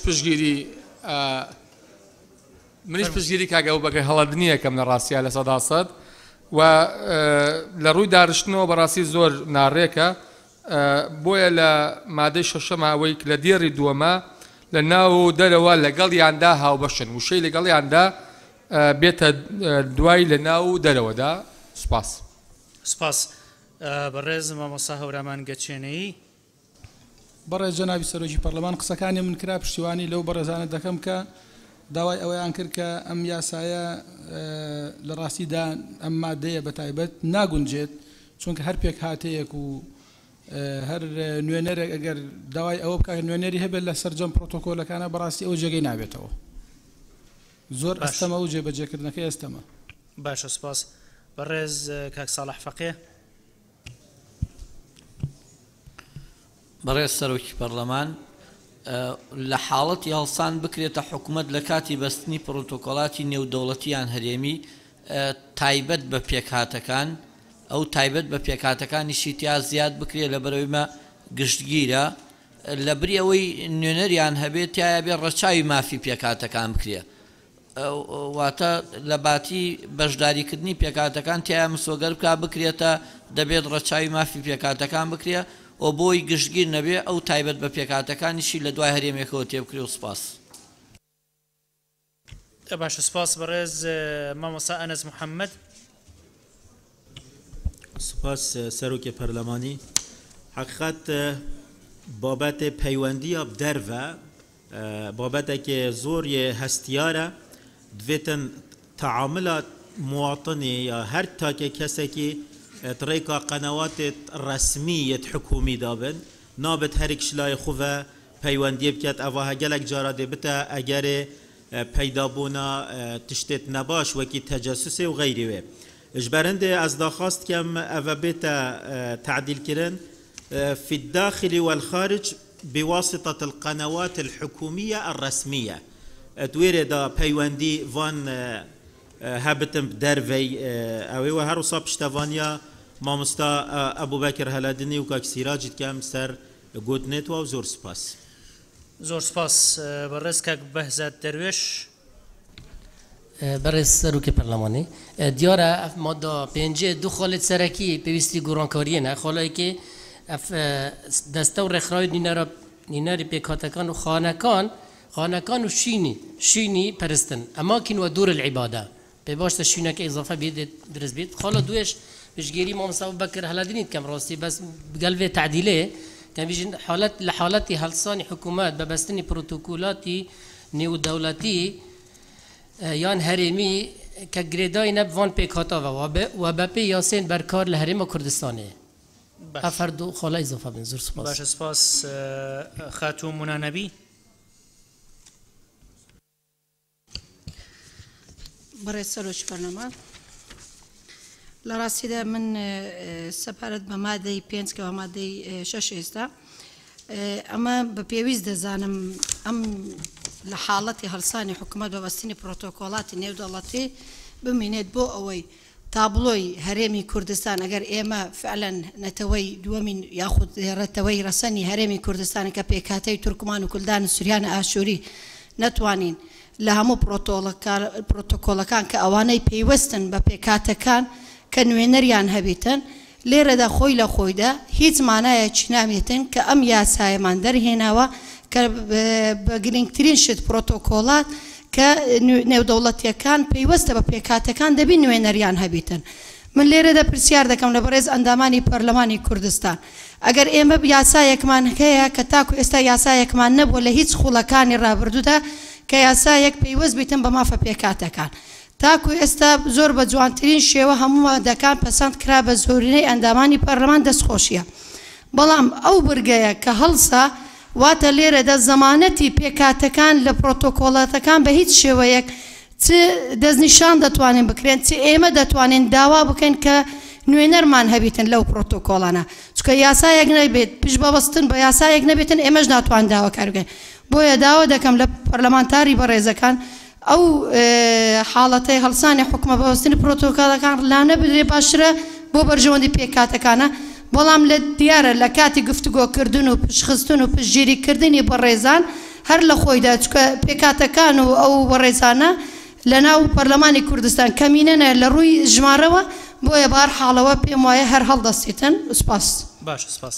بەڕێزان پێمان وایە کە ناڕوونیەک لە داڕشتنەکەیە هەیە وەگەرنا پێکاتەکان مافیەوەیان هەیە کە لەگەڵ هاونەتەوەیەکانی خۆیان هاوئینەکانی خۆیان لە چوارچێوەی دام و دەستگا ڕسمیەکانی هەرێمی کوردستان پەیوەندیان هەبێ هەروەکو چۆن فەڕەنسیەکانی کەنەدا مافیان هەیە بەپێی دەستوری کەنەدا لە چوارچێوەی مؤسساتی ڕسمیە وڵاتە پەیوەندی ڕۆشنبیری و کۆمەڵایەتی و پەروەردەیەکانی خۆیان لەگەڵ فەڕەنسا درێژە پێ بدەن بە هەمان شێوە شتێکی ئاساییشە کە پێکاتە جیاوازەکانی هەرێمی کوردستان چ پێکاتە نەتەوەیی و چ پێکاتە ئاینیەکان لەگەڵ هاونەتەوە و هاو ئاین و هاو مەزەبەکانی خۆیان پەیوەندی بەردەوامیان هەبێ بەڵام لە چوارچێوەی دام و دەستگا ڕسمیەکانی هەرێمی کوردستان بە هەمان شێوە ئەوەی کە پەیوەندیدارە بە نوێنەرایەتیەکانی هەرێمی کوردستان لە دەرەوە بە تایبەتی لەو شوێنانەی کە پێکهاتەکان هاونەتەوە و هاو ئاینیان هەیە ئەوە دیسانەوە لەم حاڵەتەشە کارێکی ئاساییە کە لەوێ تەواجودیان هەبێ بۆ بەردەوامیدان بەم جۆرە پەیوەندیان هەروەکو چۆن ئێستا بەپێی دەستوری هەمیشەیی عێراق هەرێمی کوردستان بۆی هەیە لە هەموو سەفارەتەکانی عێراق نوێنەرایەتی هەبێ بۆ نمونە بۆ چی شتێکی ئاسایی نەبێت کە لە نوێنەرایەتی هەرێمی کوردستان لە ڤاتیکان کەسێکی کلدو ئاشووری هەبێ بۆ درێژەدان بە پەیوەندیە کولتوری ئاینیەکانی نێوان مەسیحیەکانی هەرێمی کوردستان و ڤاتیکان یان لە تورکیا نوێنەرێکی تورکومان هەبێ بۆ ئەوەی هەر لە چوارچێوەی نوێنەرایەتیە بۆ ئەوەی ئەو پەیوەندیانە ڕێبخاب پێم وایە ڕەکی کە داڕشتنەکەی مادەکە وەگەرنا لە چوارچێوەی موسساتی ڕسمی هەرێمی کوردستان کارێکی ئاساییە کە پێکاتەکان پەیوەندیان بە هاونەتەوە و هاو ئاینەکانی خۆیانەوە هەبێ کاک ڕابوون قسێکت هەبوو بەڵێ بەڕێز سەرۆکی پەرلەمان من بەشی زۆری قسەکانم بەڕێزتان کردم بەڕێز سەرۆکی پەرلەمان ڕوونی کردەوە من تەنها ئیزافەی قسەکانی بەڕێز سەرۆکی پەرلەمان مەبەستەکە لێرە هەر ئەوە بووە لە پرۆتۆکۆڵات نێودەوڵەتی لە پەیوەند بەو بابەتانەوە کە پەیوەندیدارن بە پێکاتەکانەوە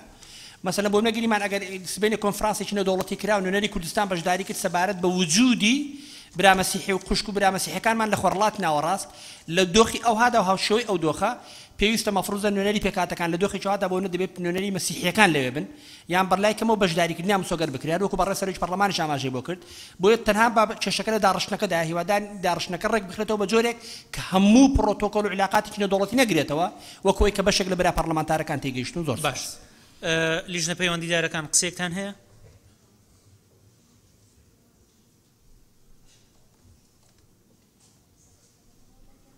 باش بادا بڕژێتەوە لەلایەن لیژنە پەیوەندیدارەکانەوە خات شکریە قسەی خۆتت کرد پێم وابێ ناو نووسرا بوو بەڵێ وەڵاهی ئەگەر چەند چرکەیەکم دەیتێ بەڕێ سەرۆکی پەرلەمان ئەگەر بەو شێوازە بێ وەکو جەنابەت ڕوونت کردەوە ئێمەش پاڵپشتی دەکەین بەڵام ئەگە برێ لە هەموو پرۆتۆکۆلەکان کە دەسەڵاتی کە لە دەسەڵاتێکی حەسری دەسەڵاتی جێبەجێکردنە پێکهاتەکان هەبێ ئێمە دەڵێن ئەمە یاساینی ئەمە جێگای نابێتەوە بەڵام گە شتێک تایبەت بەوامبی ئێمەش پاڵپشتی دەکەین و مافیی خۆیانە و سپاس باش سپاس بەڕێز دکتۆر شێرکۆ حەمامین بەڕێز سەرۆکی پەرلەمان ببوورە ئەگەر ئەو کاتە من داوای ڕوونکردنەوەم کرد وەیلا من لە 100% پشتیوانی قسەکانی بەڕێست و کاک ڕابوون معروفەکەم و من لە ڕاستیا باسیەوەم کرد من بڕوان بۆ هەیە بڕوان بۆ هەیە ئەوەندە ڕوونی هەبێت لە وڵاتە هەمومان ئاگاداری هەموو پرۆتۆکۆڵ و ڕێکەوتنەکان بین نەک هەر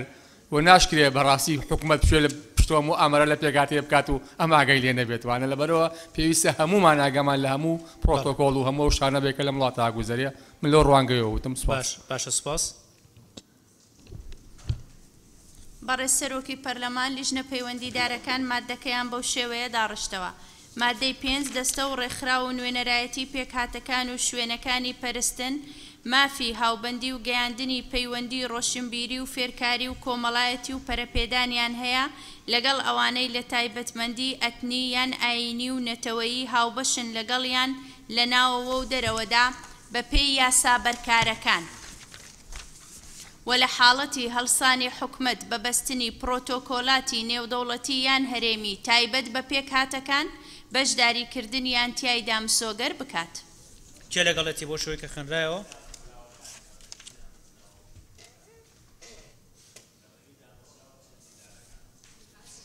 باش ئەوە ڕاستە لە ڕێگەی دامەزراوەکان بەڵێ دای دەڕێژنەوە ئەوە لە ڕێگەی دامەزراوەکانی شیتیەکەن چێ لەگەڵێتی؟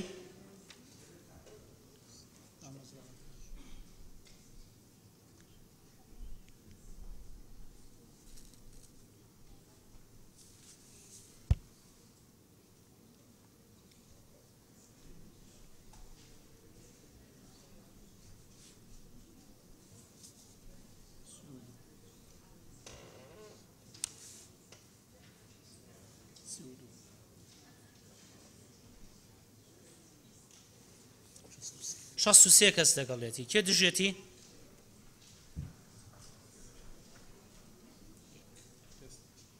یەک کەس دژێتی کەواتە پەسەند کرا.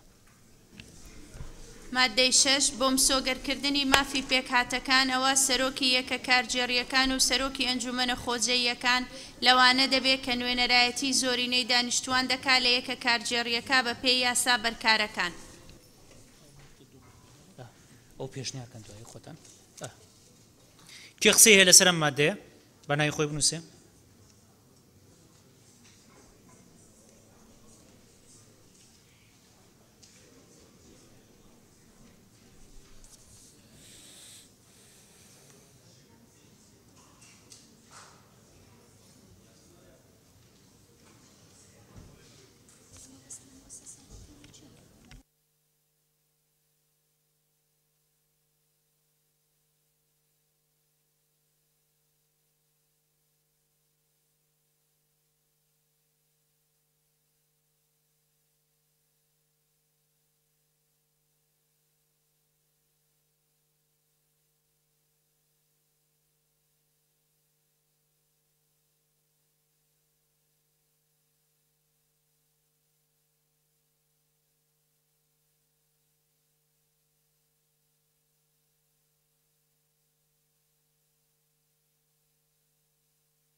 بەڕێ سەرۆکی پەرلەمانە ئەمەندام پەرلەمانە بەڕێزانە گفتوگۆی مادەی شەشەم یاساکە دەکەن منانەبی قادر وتمان علی هالۆ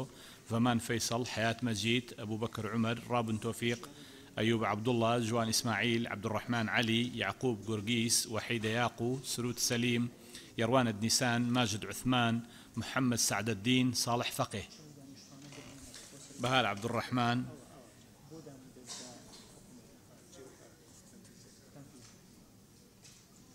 عايد المعروف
بەڕێز کاک یعقوب جۆرجیس. بەڵێ سەرۆکی پەرلەمان ئەف مادەیە بەو شێوەیە باوەڕ ناکەم بێتە تەطبیقکردن لە هەرێمی کوردستان چونکو ئێمە لە هیچ شوێنێکی لە هەرێمی کوردستان زۆرێنا نینین پیشنیارد کەم ئەف زۆرینە ببێتە كثافة سكانية وطابع تاريخي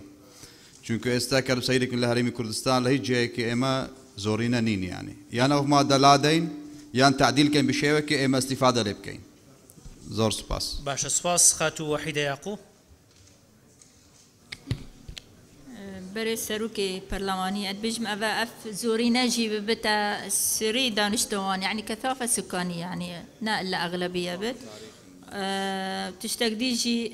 وكو أو ديكي مجوي يعني منطقة أو منطقة لبت اف سروكي يكي كارجيري وسروكي أنجمني خوجيا كان ادبيجم هكر ديار بكنا بين دو قوسا مثلا أنجمني بارزقاه أنجمني أقضية ونواحي أبجي يعني بيتا ديار كرن برلمان تدانينا أو جي بيتا ديار كرن أبجم أبدي يعني بتر ديار بتو سباس باش سباس برسك أبو بكر عمر برس سروچی برلمان من مادة كما وعد عرشتو بو چسپاندنی مافی پێکهاتەکان پێویستە ئەوانە یەک سەرۆکیشی بەشە سەرۆکی یەکە کارگێڕیەکان و ئەنجومەنە خۆجیەکان لەو شوێنانەی کە پێکهاتەکان تیایدا چڕی و ڕەسەنایەتی دانیشتوان پێک دەهێنن لەواندا بنرێن بە پێی یاسا بەرکارەکان چڕی و ڕەسەنایەتی. باش سپاس. بەڕێز کاک عەلی هالۆ. بەڕێز سەرۆکی پەرلەمان بەدیدی من ئەم یاسا ئەم مادەیە لەوانەیە نایاسایی بێت چونکە بە پێی یاسا قەیمقام و مدیر ناحیەکانیش دەبێت بە هەڵبژارتن بن هەروەها پارێزگار واتە ناکرێت ئەم مادەیە دژی یاساکانی ترە. من پێشنیارەکەم ئەو مادەیە کە لە یاسای ڕێخستنی مافی پێکهاتەکان لە هەرێمی کوردستان داهاتووە ئەمە گونجاوترە لەوانەیە یاسایی تریش بێت ئەگەر ئیجازەتان هەبێت. هاوڵاتیانی گشت پێکهاتەکان مافی هاوبەشیان هەیە لە دامەزراوەکانی یاسادانان و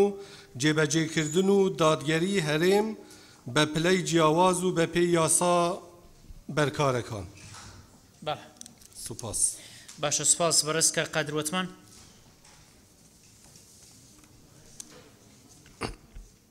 ئێستا داگیرسێنە مادەیە هەڵگیرێ تا ئێستا یاسای هەڵبژاردننی ئەنجومەنی قەزا و نەحیەکان جێبەجێ نەکراوە ئەگەر قەرار بێ بۆ کاتێک کە جێبەجێ بکرێت تەنها هەڵبژاردننی ئەنجومەنی پارێزگاکان کراوە جیا لەوەش ئەگەر زۆری نەبێ مەگەر چەند قایمەیەک بێ ینی بە چەند لیستی جیاواز دابەزندنە هیچ مەترسی لەسەر لەدەستدانی یان نەبرنەوەیان نییە مەگەر جیاوازی ینی بە چەند قایمەیەک دابەزن ئەو کاتەش پێویستە خۆیان هەست بە بەرپرسیارەتی بکەن بە یەک قایمە دابەزن لە ڕاستیدا. بەڵام من پێشنیار دەکەم لا ببرێت چونکە لە هەندێک سنووری هەندێک ناحیە زۆرینە پێک دێنن ئەمە واقعە بەڵام چڕی دانیشتوان و زۆرینە ینی ئەمە پێویستە ورتر دیراسە بکرێت ینی سپەی لە سنووری پارێزگایەک لە سنووری قەزایەک. زۆر سپاس. زۆر سپاس. بەڵام ئێمە یاساکەمان کرد بە تێبینێکی بچووک یاساکەمان کرد بە کوردستانی عێراق بۆیەوە بێت لە ئەوە لە بەرچاو بگرین کە هەندێک لە قەزا و ناحیەکانی ناوچە جەناکۆکەکان چڕی دانیشتوانیشی هەیە کە هی پێکاتەکان و زۆرینەی پێکاتەیەکیش ڕەنگە زۆری نەبنتە. خاتون مونا نەبی فەرموو. بەڕێز سەرۆکی پەرلەمان پێشنیار دەکەم لە مادەی حەوت واتە مادەی 6 بڕگەیەک زیاد بکرێت پێکهاتەکان مافی هاوبەشیان هەیە لە دەسەڵاتی جێبەجێکردنی هەرێم بە پێی یاسا بەرکارەکان. باشە سپاس. بەڕێز کاک ڤەمان فەیسەڵ. بەڕێز سەرۆکی پەرلەمان دیارە سەرجەمێ vê yasayê hemiyê بۆ hindê hatî deyinandinê ku mafên pêk hataya bên misogerkirinê ji ber hindê ez vê çendê şnehiya înşa û îmlayî ve zêde bînim bo misogerkirina mafên pêk hataya kewate yani ev yasa neşya derheq misogerkirina mafên pêk hataya derkevitin lewma ev feqera hebtinê bo te'kîd ya deyinandî ev şnehiya dariştinê ve û dîsam پشتوانی آخفتن کاکی عقوب و خوشکا وحیدات کن بو هنده کو زورینه دانشتوا بیتا گوهرین بو چریا دانشتوا و سپاس زور سپاس برس که رابون معروف بەڵێ بەڕە سەرش پەرلەمان من پێشنیار دەکەم پێشنیارەکەی خۆم بۆ لیژنەی یاسایش نردووە ئەو بەندە لە بەوەی ڕەکیکە و معناکەی واضح نییە بە جۆرێک بڕژێتەوە کە بەم جۆرە بۆ مسۆگەرکردنی مافی پێکهاتەکان لەو شوێنانەی کە زۆرینەی دانیشتوانی لە پێکهاتەکانن سەرۆکی یەکە کارجێڕیەک ببوورە زۆرینە بکرێت بە چڕی دانیشتوانی وەکو بەڕێز پەرلەمانتاری بەڕێز کاگە و بەکرەڵەتنی پێشنیاری کرد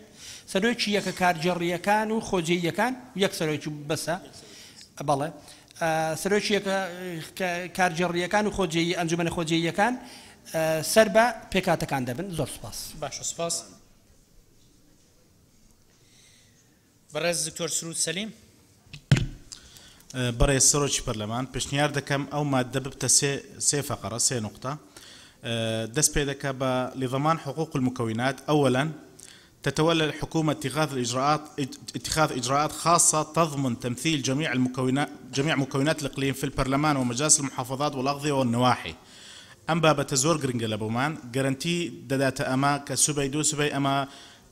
لبرلمان ومجالس محافظات وأغذية ونواحي وجود ماندبي لبروا أما دترسين سبي دو سبي لبر توازني سياسي مثلا لقانوني هالبجاردن سيستمي كوتا إلغاء بكره فأو فقرة زور جرينجا جرانتي دادات أما بشنيار دكم أو فقرة إضافة بكره هروها فقرة دوام تضمن الحكومة للمكونات حق الشراكة في مؤسسات الإقليم التشريعية والتنفيذية والقضائية حق الشراكة زور جرينجا مصطلح الشراكة زور جرينجا و جوان زياتر أو بروجة جوان دكاتوا أما دوم لزماني عربي دو مصطلحها مشارك وشريك بين هردو كان فرق زورة أما تا استا دتوين بلين مشاركين شريكين بس أجر نسيما حق الشراكة أو يعني نوع اطمئنانك دادات أما فعلا أما شريكين حتى أجر نيته وتطبيقش والنقطة السيم فعلا كضلين أغلبية سكانية أما لهيش وينك أغلبية سكاني مانية فلو يا فقر أجر نميني بأغلبية سكاني باشترا يعني بقوري ببتشري دانشتوان وزور سباس باش سباس برز كجروانة نيسان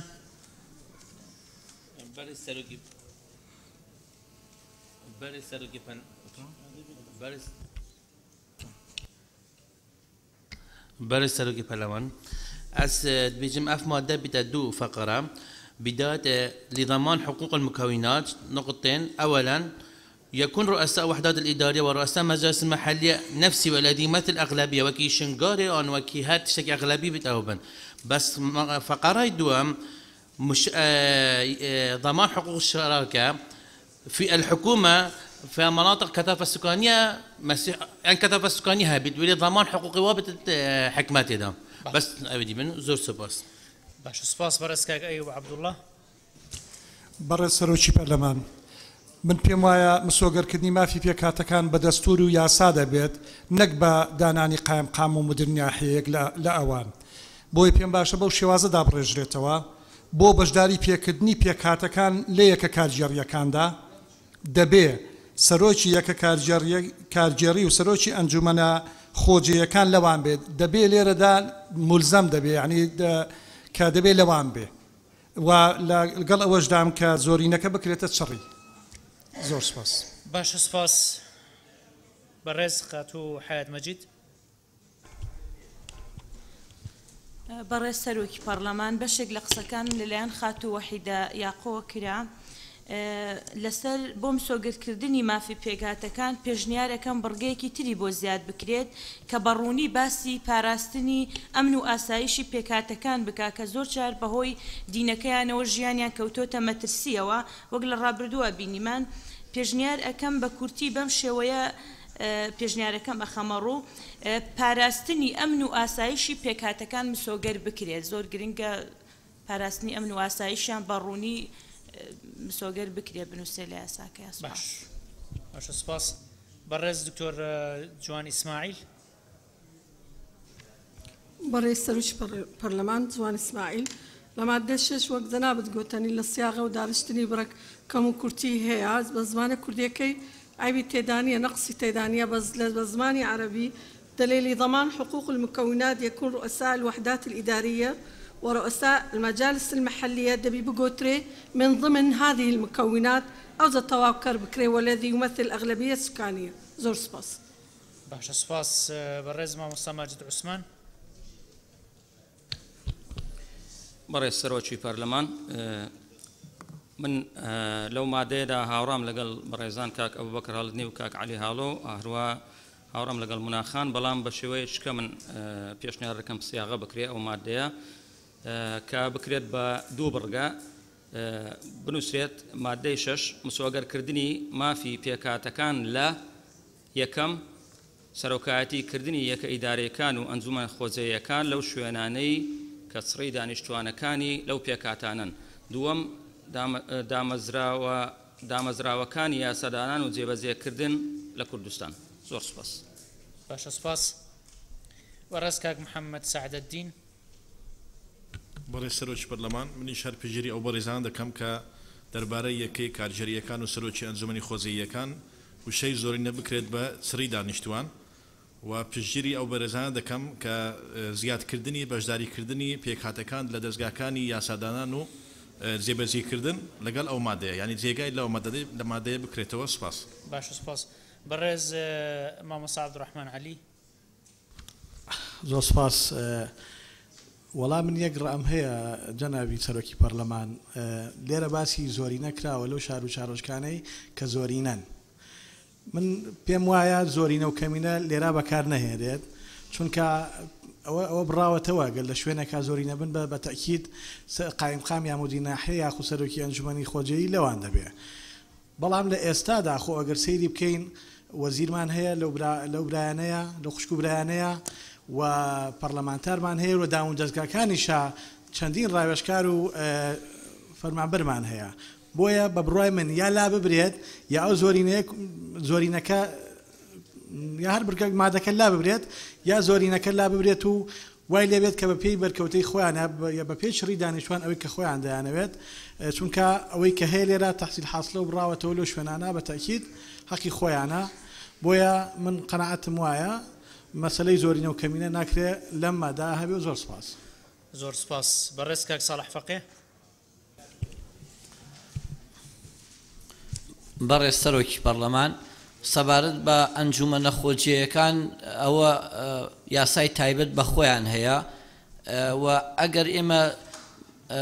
بە هیچ شێوەیەک نایاساییم پێم وایە ناکرێت لێرە باسی ئەنجومەنە خۆجیەکان بکرێت لە بەرەوەی قانونێکی عامە ئەگەر بە قانونێکی خاصیش بکرێیان هەموار بکرێتەوە پێویستە لە کاتی گفتوگۆکردن لەسەر و یاسایە بۆ ئەم یاسایە ناکرێت پەیوەندێکی بە یاسای ئەنجومەنی پارێزگا و قەزا و ناحیەکان یان ئەنجومەنە خۆجیەکانەوە هەبێ. بەڵام ئەکرێ وەکو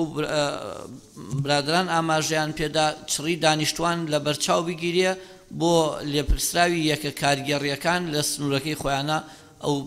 هەر پێکاتێک لەو سنوورە چڕی دانیشتوانی خۆی بێ بۆیە ئەکرێت تەنها یەکە کارگەڕیەکان باز بکرێ بەڵام ناکرێ ئەنجومەنە خۆجیەکان تیا بێ.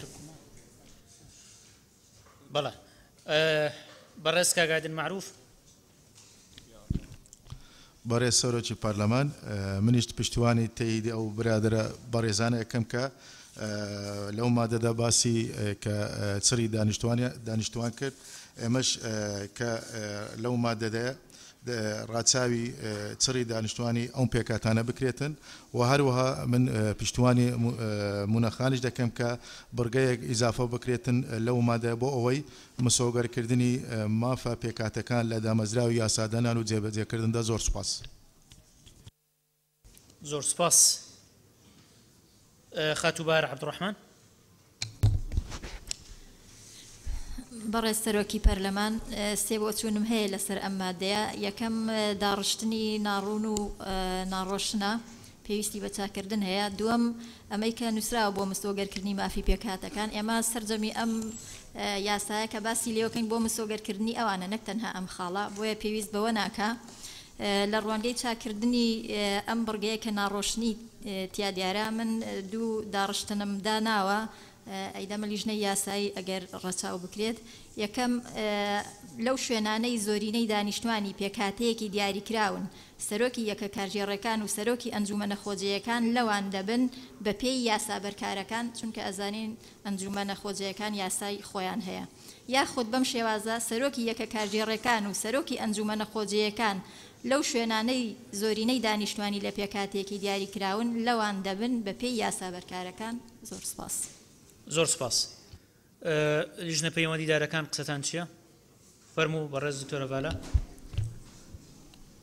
بەڕێز سەرۆکی پەرلەمان لیژنە پەیوەندیدارەکان مادەکەیان داڕشتۆتەوە بەو شێوەیە کە ئێستا دەیخوێنینەوە بەڵێ بەڵام بەڕێز سەرۆکی پەرلەمان و بەڕێزان ئەندامانی پەرلەمان ئەوەی کە تاوتوێ کراوە لەلایەن هەردوو لیژنەکە بە زمانی عەرەبی راپۆرتەکە تاوتوێ کراوە و بە زمانی عەرەبیش داڕشتراوەتەوە دوجار ئەوەی کە راپۆرتەکە بە زمانی عەرەبی نووسراوە اینجا دراوە بە سەرۆکایەتی و سەرۆکایەتی پەرلەمان نردوویەتی بۆ تەرجەمەکردن واتە ئەوەی کە بە زمانی کوردی هاتۆتە ناو هۆڵی پەرلەمان بە هیچ شێوەیەک لەلایەن لیژنە پەیوەندیدارەکانەوە دانەڕێژراوەتەوە و تاوتوێ نەکراوە مادەی 6 بۆ مسۆگەرکردنی مافی پێکهاتەکان دوو نوقتا خاڵی یەکەم مافی بەشداریکردنیان هەیە لە دەسەڵاتی جێبەجێکردنی هەرێم بە پێی یاسا بەرکارەکان دوو سەرۆکی یەکە کارگێڕیەکان و ئەنجومەنە خۆجەییەکان لەو شوێنانەی کە پێکهاتەکان تیایدا چڕی و ڕەسەنایەتی دانیشتوان پێک دەهێنن لە خۆیان دەبێت بە پێی یاسا بەرکارەکان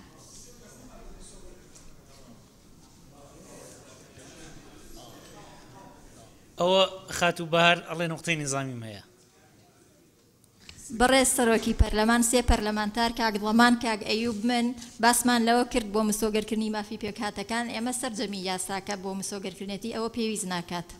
ڕەچاوتان نەکرد زۆر سپاس ئەوە لێرە مەبەستەوەیە کە لە ڕووی ئیداریەوە چیان بۆ بکرێ ئەوە پەیوەندی بەوەی لە ڕووی ئیداریەوە چیان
تا قادر وتمان فەرموو بەڕێز سەرۆکی پەرلەمان کە دەوترێ بە پێی یاسا بەرکارەکان بۆ ئەنجومەنە خۆجێیەکان پێچەوانەی ئەو یاسایە بەڵێ بەڵێ ڕاست تەنها بۆ سەرۆکی یەکەی کارگێڕی نەبێت چونکە بۆ سەرۆکی کارگێڕیش نابێت چونکە ئاخر مەبەستم یەکەی کارگێڕیش ئەمە دیاری کراوە ئەمە دیاری کراوە بەڵێ وایە لە مادەی 32 ڕایەکە بوو بەم شێوەیە بوو پێم باشە لا ببرێ من بۆی با خۆشتان بزانن مافی هاوبەشیتان هەبێ لە دەسەڵاتی جێبەجێکردن وەلەو شوێنانشی کە چڕی دانیشتوانتان هەیە مافیەوەتان هەبێ بە شێوەیەکی عادلانە لە سەرۆکایەتی دەستگا دام و دەستگا ئیداریەکان بەشدار بن لە دام و دەستگا ئیداریەکان ئەو شوێنانەی چڕی دانیشتوانی هەیە ئەو شوێنانەی کە زۆرینەن مافیەوەتان هەبێ کە سەرۆکی یەکەی کارگێر و سەرۆکی یان ئەنجومەنی خۆجێیی لە ئێوە بێ چونکە ئەمە بەم شێوەیە نەبێت عارض بێ لەگەڵ یاسای هەڵبژاردننی ئەنجومەنی قەزا و ناحیەکان بەڵێ کاک سەڵح بەڕێز سەرۆکی پەرلەمان من ڕەخنم لە بەڕێزانی لیژنەی یاسایی هەیە هەموو کاتێک ئەو پێشنیارانی ئەندامانی بەڕێز پەرلەمان بە هەند وەرناگرن من ئەگەڕێم و بۆ دوومادەی پێشوو پێویستە لیژنەی یاسایی بزان جیاوازی لە نێوان یەکسانی و دادپەروەریە هەیە ئەمە یەک دوو لەم یاسای من پێشنیارماکرە من پێچەوانەی یاسای ئەنجومەنی پارێزگاکانە ئەگەر لێرە ئێمە پەسەندیشی بکەین بە دڵنیاییەوە کار بە یاسای ئەنجومەنی پارێزگاکان نەکرێن نەک ئەمە بۆیە ناکرێ باسی ئەنجومەنی خۆجیەکانی تیا بکرێ وای یەکە کارگێڕیەکان و حەداتی ئیداری لەگەڵ ئەنجومەنە خۆجەیەکان کە مەجالیسی مەحەلین ئەوە یاسایەکی تایبەتی هەیە کە یاسای ئەنجومەنی پارێزگا و قەزا و ناحیەکانن و ئەوانە بە پێی و یاسانە هەڵەبژێردرێن سەرۆکی یەکە کارگێڕیەکان و سەرۆکی ئەنجومەنە خۆجەیەکان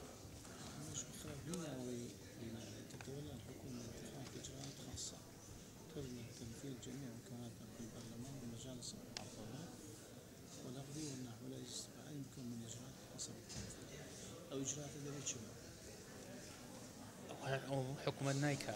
أول أبل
فەرموو. بەڕێز سەرۆکی پەرلەمان مادەی 6 بەو شێوەیە داڕێژرایەوە. بۆ مسۆگەرکردنی مافی پێکهاتەکان 1. مافی بەشداریکردنیان هەیە لە دەسەڵاتی یاسادانان و جێبەجێکردنی هەرێم بە پێی یاسا بەرکارەکان. 2. لەو ناوچانەی کە چڕی دانیشتوان پێک دەهێنن مافی بەشداریکردنیان هەیە لە بەڕێوەبردنی دام و دەستگا حکومی و ئیداریەکان بە پێی یاسا بەرکارەکان. کێ لەگەڵێتی بۆ شوێی کە خوێنرایەوە؟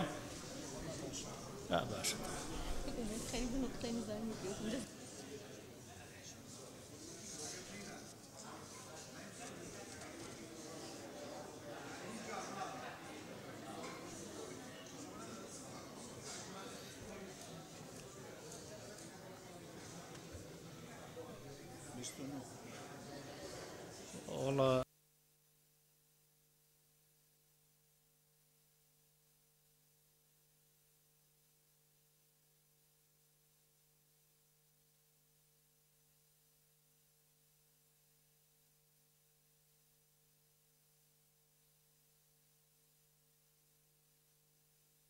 پەنجاو نۆ کەس لەگەڵێتی کێ دژێتی؟ کەس نییە دژی بێ کەواتە پەسەند کرا. بەشی سێیەم مادەی 7 پێویستە لەسەر پێکهاتەکان و ئەو ئەندامانەی سەر بە ئەوانن لە کاتی پیادەکردنی ئەو مافانەی لەو یاسایەدا هاتوون ڕێزی مافی کەسانی دیکە بگرن. کێ قسەی هەیە لەسەر ئەم مادەیە؟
بەڕێز سەرۆکی پەرلەمان ئەمەندان پەرلەمانانە گفتوگۆی مادەکە دەکەن. خەڵف ئەحمەد، فەرحان جەوهەر، ڕابوون تۆفیق، ئەبوبەکر عومەر، بەهار عەبدوڕەحمان، ئایدن معروف، یعقوب گورگیس، ماجد عوثمان، سرود سەلیم، یێڕوانێد نیسان، بەهزاد دەروێش، کەمال یەڵدا،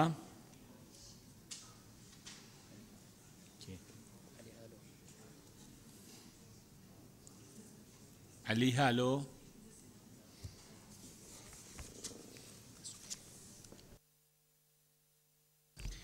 بەڕێز کاک ئایدن معروف.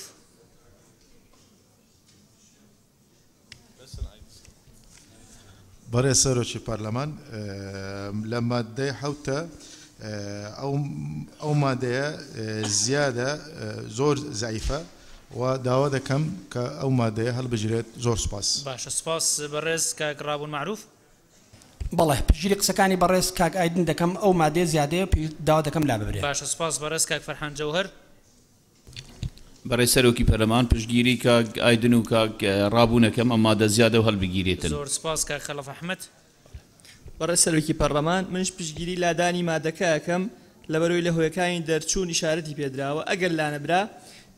پێشنیارەکەم بەم جۆرە بخوێنرێتەوە. پێویستە لەسەر پێکهاتەکان لە کاتی پیادەکردنی ئەو مافانەی لەم یاسایەدا هاتووە ڕێزی مافی کەسانی دیکە بگرن.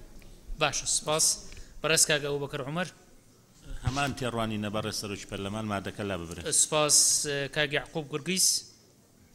بەڵێ سەرۆکی پەرلەمان ئەو مادەی پێویست نییە بلادە. سپاس. مامۆستا ماجد عوسمان. باشە سپاس دکتۆر سرود سەلیم. بەڕێز سەرۆکی پەرلەمان ئەمە پیشنیاری ئەوەی دەکەم ئەو مادە لا بدرێت زیادە. سپاس خاتوبار عەبدوڕەحمان. بەڕێز سەرۆکی پەرلەمان هەمان بۆ چوونم هەیە بەڵام مبەررەکانی ئەخەمە ڕوو یەکەمیان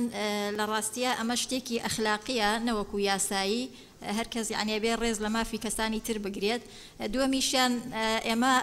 ئەم یاسایەماندا ڕشتووە لەبەرەوە ئەوەی کە کۆمەڵی خەڵک هەن کە مستەزعفن ئێستا مەترسی هەیە ئەوان ڕێز نەگرن لە مافی کەسانی تر زۆر سپاس سپاس بەڕێز کاک عەلی هالۆ بەڕێز سەرۆکی پەرلەمان منیش پێشنیاری لابردنی مادەکەکەم زۆر سپاس بەڕێز کاک بەهزاد دەروێش بەڕێز سەرۆکی پەرلەمانیش هەرواتە پشتگیری ئەوێ ڕێیت بکەم کافمەوە دەبێتە لەو برنچێکی ڕاستی تەحسیل حاصلە مەسەلەی پێکڤە ژیانێ و پاراستنەوە مافین هێندی سپاس زۆر سپاس بەڕێز کاک یێروانت نیسان بەڕێز سەرۆکی پەرلەمانی ئەجید بێژم ئەف مادە بێتە لادان باشە سپاس بەڕێز کاک کەمال یەڵدا بەڕێز سەرۆکی پەرلەمان هەر بۆ چوویمانەوەیە لە مادەکە لە بدرێ باشە سپاس ڕای لیژنە پەیوەندیدارەکان کە خاتومونە شێکتێ بەڵێ بەڕێز سەرۆکی پەرلەمان خاتو بەهار وچەیەکی بەکاری هێنا نەشیاوە مستەضعف داوا لە بەڕێزتان دەکەم لە پڕۆتۆکۆل بسترێتەوە سپاس باشە سپاس خاتو بەهار عەبدوڕەحمان عەفو بەڕێز دکتۆر بەهار دکتۆرە بەهار مەحموود بەڕێز سەرۆکی پەرلەمان ئێمە وەکو لیژنە پەیوەندیدارەکان پێمان وایە بوونی ئەم مادەیە ضرورە لێرەیە چونکە هەندێک جار لە پیادەکردنی مافەکانیانە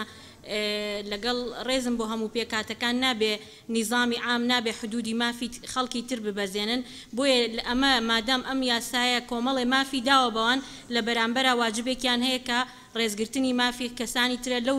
لەو ڕوانگەیەوە ئێمە لە لیژنە هاوبەشەکە ئەم مادەیەماندانا و ئێستاش پێمان باشە بمێنێتەوە هەرچەندە زۆر پشتیوانیان لێکرد ئەبێ بخرێتە دەنگدانەوە بەس ئەوە ڕێی ئێمە لە لیژنەکە باش ئەوە ڕای هەردوو لیژنەکە بەڕێز کاک سۆران عومەر بەڕێز سەرۆکی پەرلەمان ئەو یاسایی ئەمڕۆ کە ئێستا لە کۆتاییەکەین پارێزگاری مافی پێگاتە ئاینی و نەتەوەییەکانەکە و هەموو مادەکانی هەتا ئێرە دابینکردنی ئەو مافانەیە کە ممارەسەی دەکەن لە بەرامبەر ئەوە یەک ئەرک دەخرێتە سەر ئەوان ئەویش پاراستنی مافی بەرامبەرە لە ممارەسەی مافەکەی خۆیان ئەمە پێم وایە حەقێکی ئاسایی بەرامبەرەکە بۆی بچەسپێ و هیچ ئیشکالێک نییە بۆ لابردنی بۆ ئێمە پشتیوانی مانەوەی دەکەین باشە ئێستا ئەوە خێنە دەنگەوە کە لا ببرێت دوایی ئەگەر دەنگی نەهێنا ئەو جادایە ڕژینەوە کێ لەگەڵەوەیە کە مادەی هەشت کە ئەبێتە مادەی حەوت لە یاساکە لا ببرێ بەڵە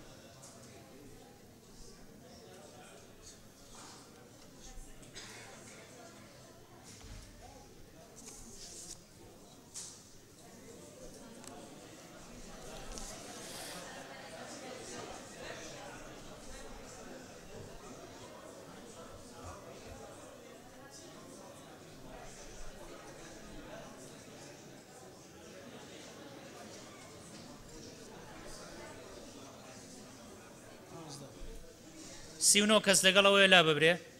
کێ دژێتی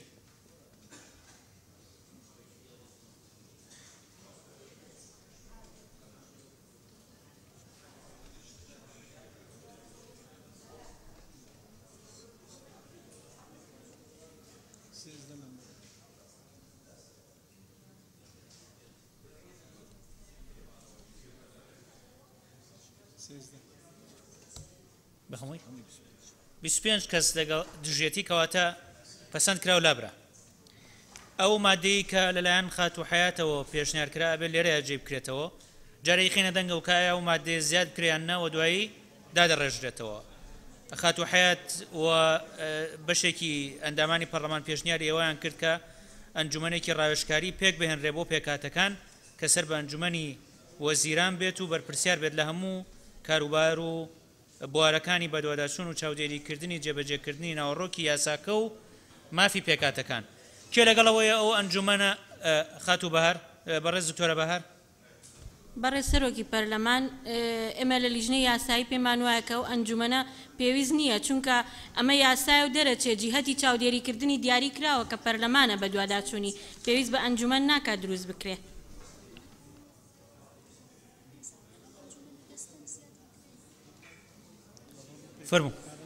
فەرموو بەڕێز دکتۆر بەڕێز کاک سۆران عومەر بەڕێستەرۆکی پەرلەمان ئێمەش لەگەڵەوە نین بارقورسیەکی تر بۆ سەر حکوومەت دروست کرێ بە پێگەنانی بیستحداسی ئەنجومەنێک یا دەستەیەکی تر. زۆر سپاس.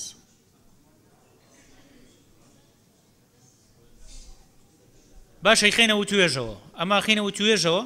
کێ قسەی لەسەرەکە بەڵێ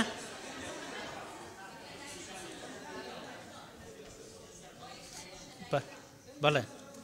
باش با بزانین دکتۆر سروودی شەڵەچی برئيس سروجي برلمان لقانون تنظيم حقوق مكونات الشعب العراقي بغى نسرايا يتم إنشاء مجلس مكونات الشعب العراقي بتصورم زور باشا لهريم كردستان عيني مجلس شمان هبي وهتا تعقيدات اشتيانا بلو يا سيادتواني بنوسين يتم إنشاء مجلس مكونات شعب كردستان وينظم ذلك بقانون أول ودواروش قانون يتشيلو السياقي دكين زور سباس باشا سباس كاك رابون معروف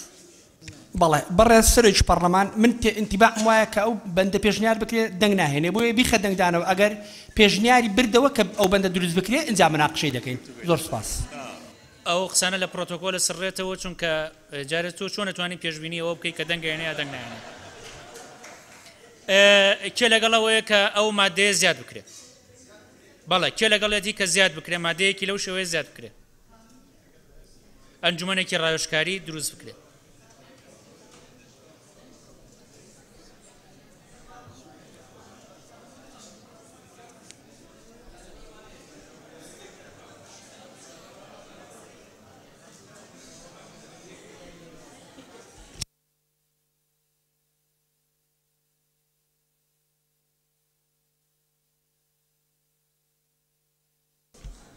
چواردە کەس لەگەڵێتی کێ دژێتی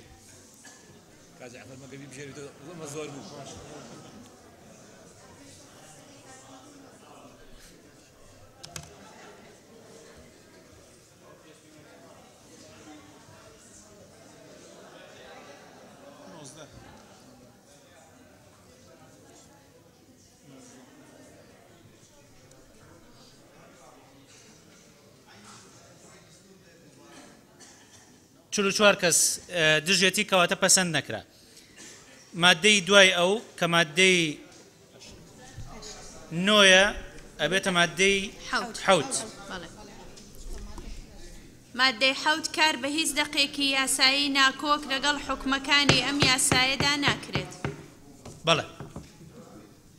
کاک یعقوب تکایە بێدەنگی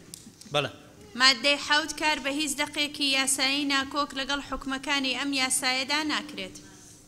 کێ قسەی هەیە لەسەر ئەم مادەیە کەس قسەی نییە بۆیە خێنە دەنگەوە کێ لەگەڵێتی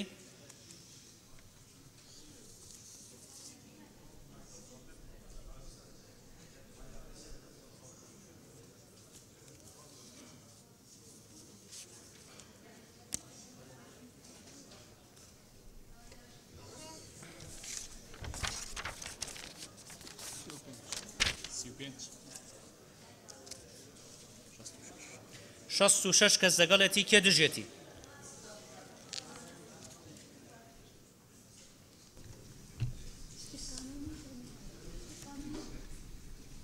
کەس نییە دژی بێ کەواتە پەسەند کرا. مادەی هەشت پێویستە لەسەر لایەنە پەیوەندیدارەکان حکومەکانی ئەم یاسایە جێبەجێ بکەن. کێ قسەی هەیە لەسەر ئەم مادەیە کەس نییە ئەی خێنە دەنگەوە کێ لەگەڵێتی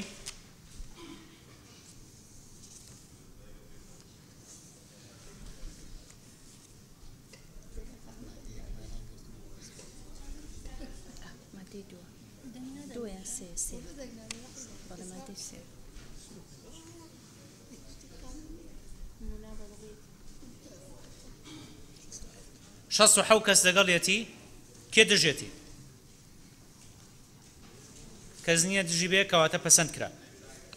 مادەی نۆ ئەم یاسایە لە ڕێکەوتی بڵاوبوونەوەی لە ڕۆژنامەی فەرمی وەقایعی کوردستان جێبەجێ دەکرێت. کێ قسەی هەیە لەسەر ئەم مادەیە کەس نییە کەواتەی خێنە دەنگەوە کێ لەگەڵێتی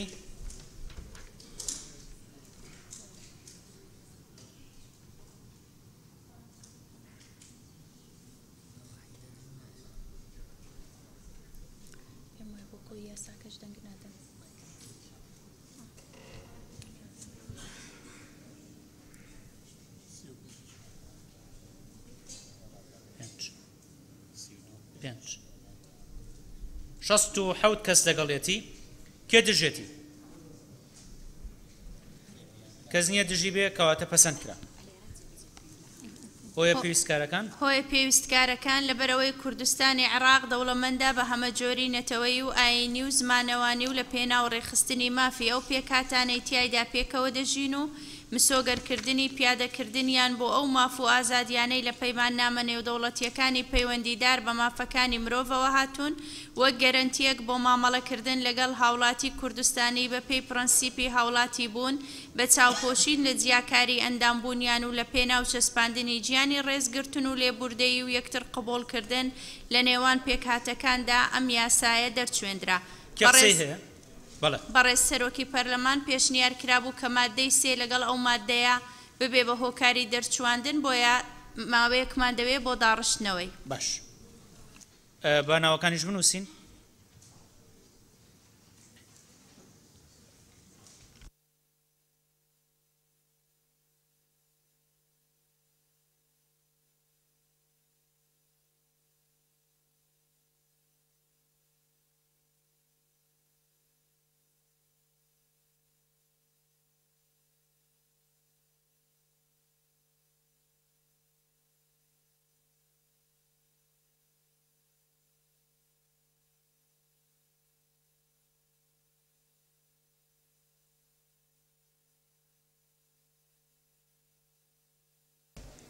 خاتو بێگەر تاڵەبانی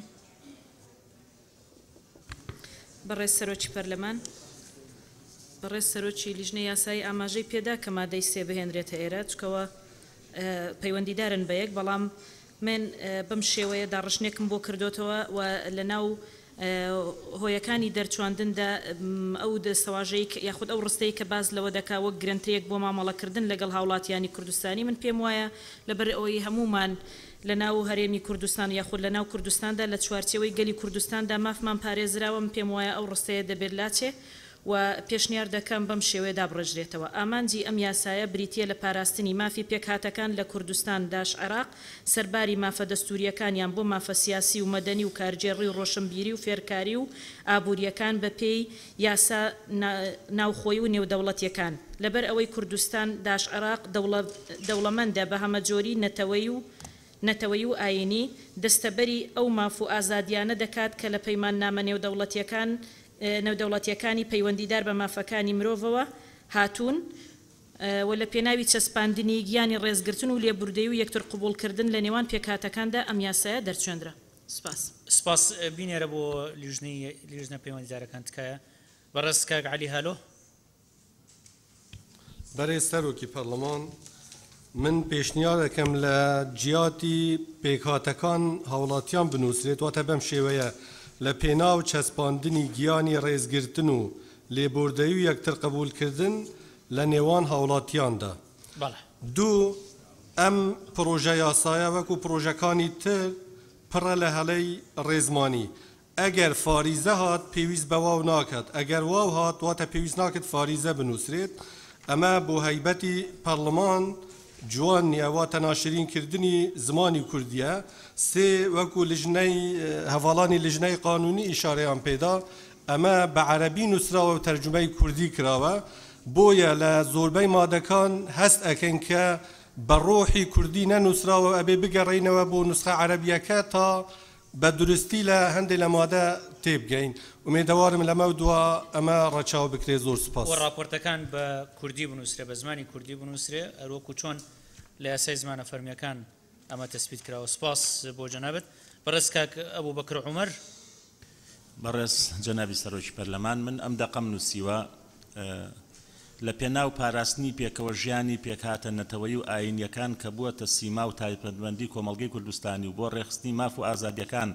کە لە پەیمان نامە نێودەوڵەتیەکان و جارنامەی جیهانی مافی مرۆڤدا هاتوون بە مەبەستی چەسپاندنی پرەنسیپی هاوڵاتی بوون و لێبوردەی و یەکتری قبولکردن ئەم یاسایە دەرچێندرا. باشە سپاس کە تۆش بینێرە بۆ لیژنە پەیوەندیدارەکان. بەڕێز مامۆستا غەریب موستەفا. بەڕێز سەرۆکی پەرلەمان من تەنها تێبینیم لەسەر ئەوە هەیە کە هەر کاتێ وشەیەکی کوردیمان هەبێەوە باشترە وشەیەکی عەرەبی بە کوردی کرا و بەکارنێوین بۆ نمونە یەکتر قبولکردن وشەی قبول عربیە ئەکری ئەوە پێکەوە ژیان وەکو مامەسا ئەبوبەکر هەڵەدنی ئاماژەی پێکرا و شە بەکار بێ باشترە. باشە سپاس. با لیژنە پەیوەندیدارەکان دایبڕژنەوە و کاتبی خوێندنەوەی خێنەدانگەوە.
ئەسبابی موجب صفتێکی ئینشائی هەیە من لێی باش نیم چونکە مادە نییە. بەڕێز سەرۆکی پەرلەمان هۆیەکانی دەرچواندن. لە پێناو پاراستن و دەستەبەرکردنی مافە سیاسی و مەدەنی و کۆمەڵایەتی و ڕۆشنبیری و ئابوووریەکانی پێکهاتەکان بە پێی یاسا ناوخۆیی و نێودەوڵەتیەکان و بۆ چەسپاندنی گیانی ڕێزگرتن و لێبوردەیی و پێکەوە ژیان لە نێوان هاوڵاتیانی کوردستانی عێراق ئەم یاسایە دانرا. چه لەگەڵێتی بۆ شەوەی کە خوێنرایەوە؟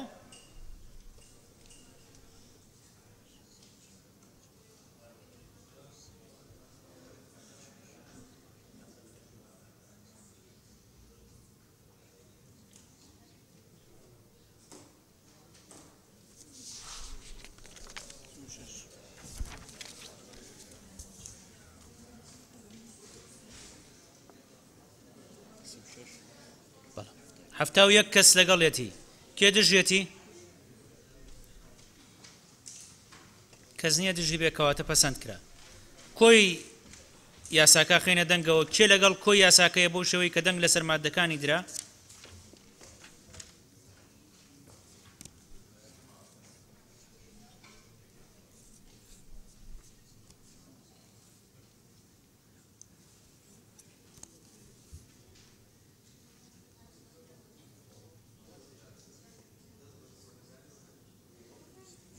ئێمەش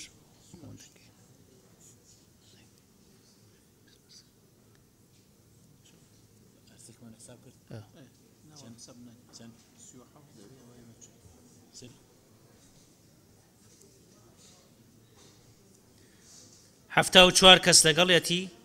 کێ دژێتی؟ کەس نییە دژی بێکەواتە پەسەند کرا. پیرۆزبایی لەگەلی کوردستانەکەین بە بۆنەی دەرچوونی ئەم یاسایە. پیرۆزبایی لە پێکاتە جیاوازەکانی هەرێمی کوردستان پێکاتە ئاینی و پێکاتە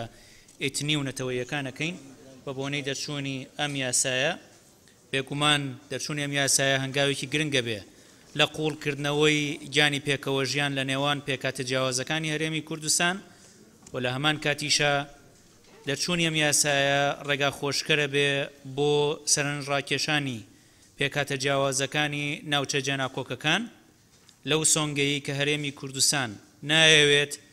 هیچ چارەسەرێک بە زۆر بسەپێنێ بەسەر ئەم پێکهاتانە لەم ناوچانە، بەڵکو ئێمە خوازیارین لە هەرێمی کوردستان و لە دەمەزراوە شەرعیەکانی هەرێمی کوردستان کە ناوچەکانی جێناکۆک ناوچە کوردستانیەکانی دەرەوەی ئیدارەی هەرێم دانیشتوانەکانیان بەویستی خۆیان داوایەوە بکەن کە بێنە سەر هەرێمی کوردستان. بۆیە لەم سۆنگەیەوە پێمان وایە کە دەستەبەرکردنی مافەکانیان ڕێگا خۆشەکە بۆ ئەوانیش پیان خۆش بێ و حەز بکەن و کار بۆەوە بکەن کە لە چوارچێوەی هەرێمی کوردستانە بژین. بۆیە ئەم یاسایە هەنگاوێکی گرنگە لەو پێناوە دەستخۆشی لە لیژنە پەیوەندیدارەکان لە ئەندامانی پەرلەمانی کوردستان لە پێکاتە جیاوازەکانەکەین کە ڕۆڵێکی کاریان هەبوو لە دەرکردنی ئەم یاسایە.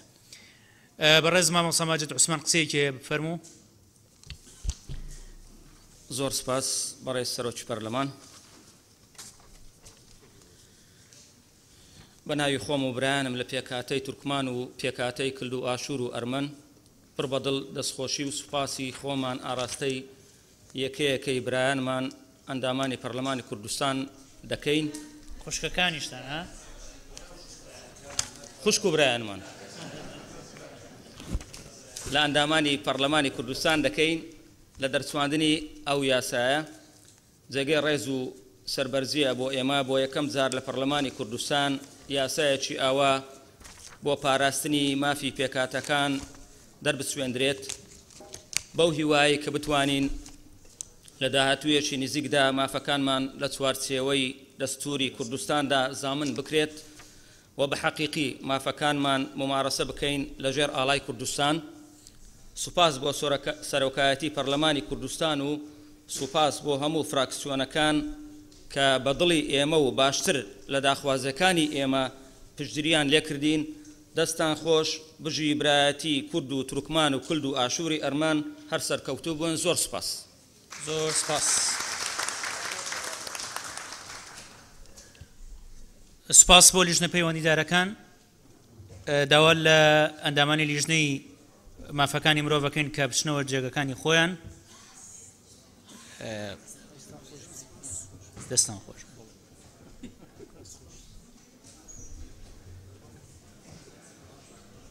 پێشنیارێک هەیە کە بڕگەی سێم و دووەم پێش و پاش بخەین کێ لەگەڵەوەیە کە ئاڵوگۆڕی بڕگەی سێم و دووەمی بەرنامەی کار بکەین کێ لەگەڵێتی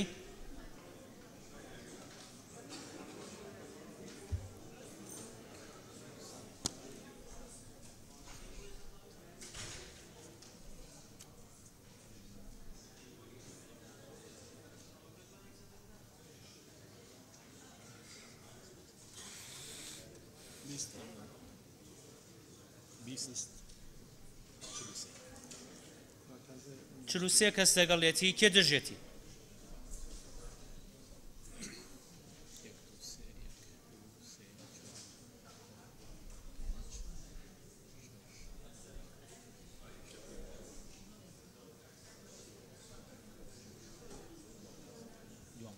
دوانزە کەس دەژێتی کەواتە پەسەند کرا داوا لە سەرۆکایەتی لیژنەی یاساییەکەین کە دەستکەن بە خوێندنەوەی یەکەم بۆ ئەو پرۆژە یاسا و بڕیارانەی کە لە بڕگەی دووەمی دانیشتنی کارا هەن لە پێی مادەی 71 لە پەیڕەوی ناوخۆی پەرلەمانی کوردستان ژمارەیەکی ساڵی 1992 هەموار کراوە. بەڕێز سەرۆکی پەرلەمان لە ڕێگای بەڕێستانەوە داوا لە ئەندامانی لیژنەی یاسایی کاکشوان و مامۆستا ئەبوبەکر دەکەین کە بفەرمون بۆ خوێندنەوەی یەکەمی ئەو پرۆژە یاسایانە. فەرمون.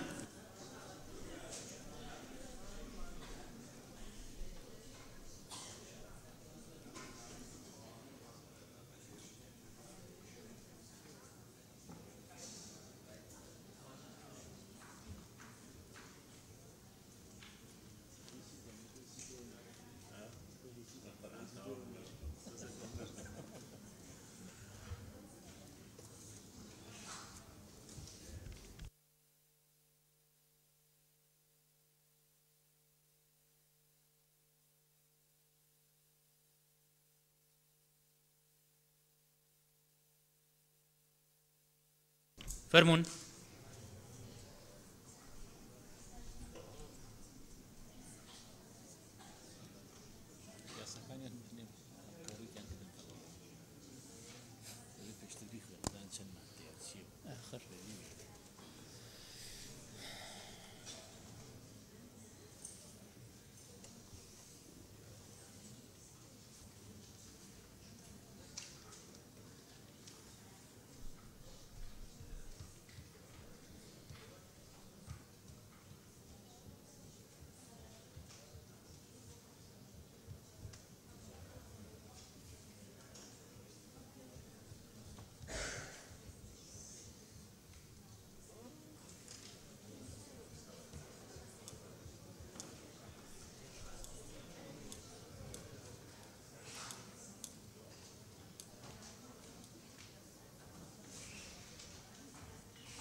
بەڕێز سەرۆکی پەرلەمان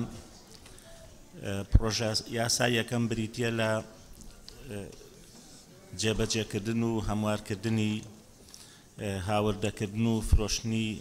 بەرووبوومە نەوتیەکان ژمارە 9 ساڵی 2006 کە پێک هاتووە لە 9 مادە و هۆکانی دەرچواندن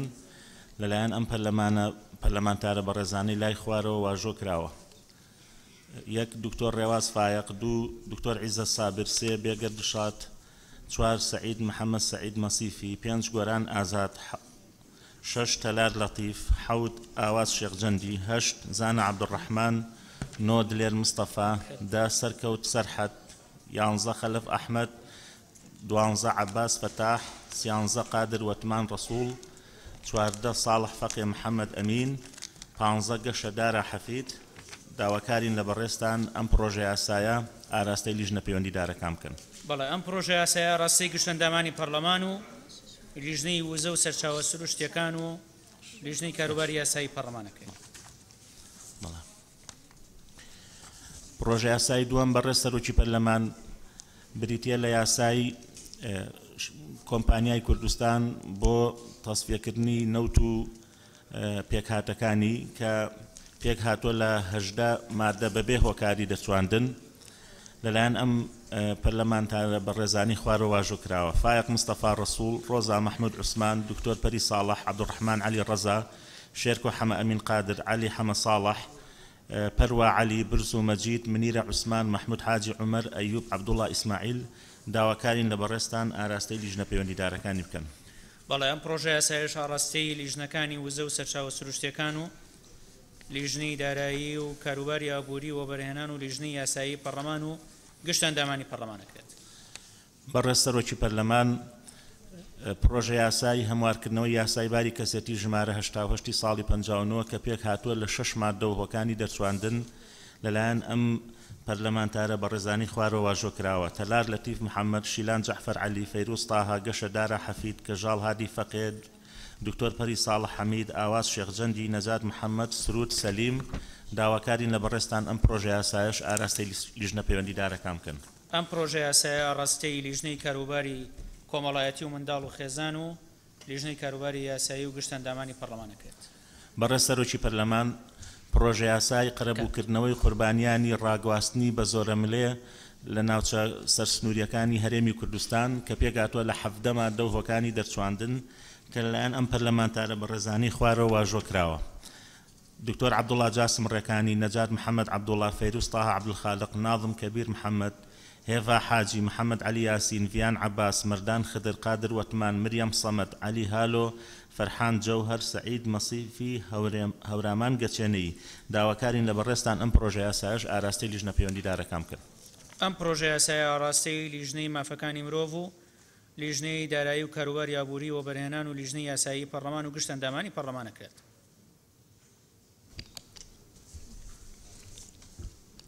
بەڕێز سەرۆکی پەرلەمان،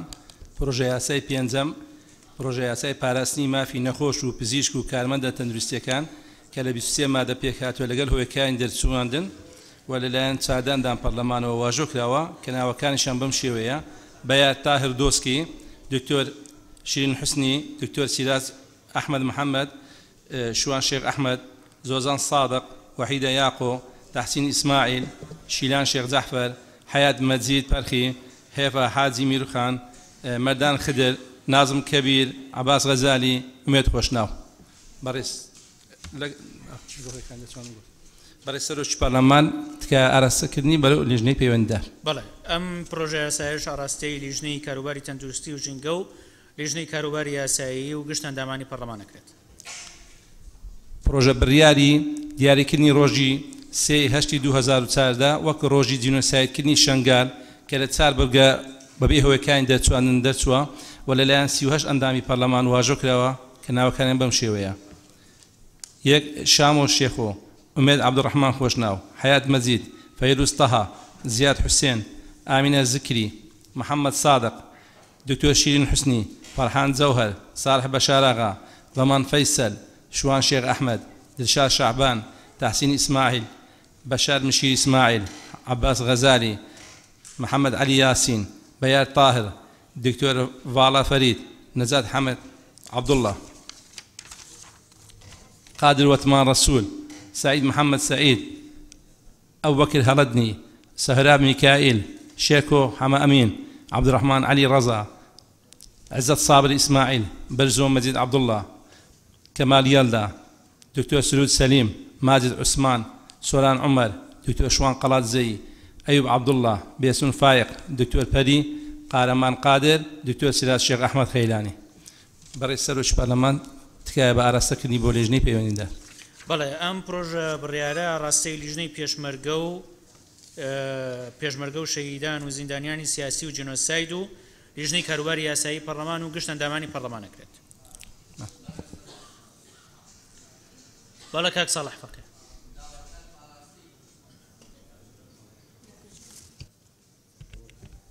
ئێستا بەڕێز سەرۆکی پەرلەمان داواکارم ئاراستەی لیژنەی ناوچە کوردستانیەکانیشی بکەیت. باشە، ئاڕاستەی لیژنەی ناوچە کوردستانیەکانی دەرەوەی ئیدارەی هەرێمی شەکەی. بەڕێز سەرۆکی پەرلەمان، پرۆژە بڕیاری تایبەت بە پەنابەران و دیپۆرتکراوان کە لە 8 بەرگە و هۆیەکانی دەرچوو لەلایەن 23 ئەندام پەرلەمان بەڕێزەوە واژۆ کراوە، ناوەکانیش بەم شێوەیە: سالار مەحموود، بێگەر دلشاد، دلێر ماوەتی گۆران ئازاد تەلال لەتیف گەشەدارە عباس فتاح سەرکەوت سەرحەد عزت صابر صالح فەقێ قادر ڕزگەی سعید مەسیفی ئاواز شێخ جەنجی شێخ وحەمە ئەمین قارەمان قادر محەممەد علی یاسین عمر صالح كوتر فيروز طه دكتور شوان قلات زي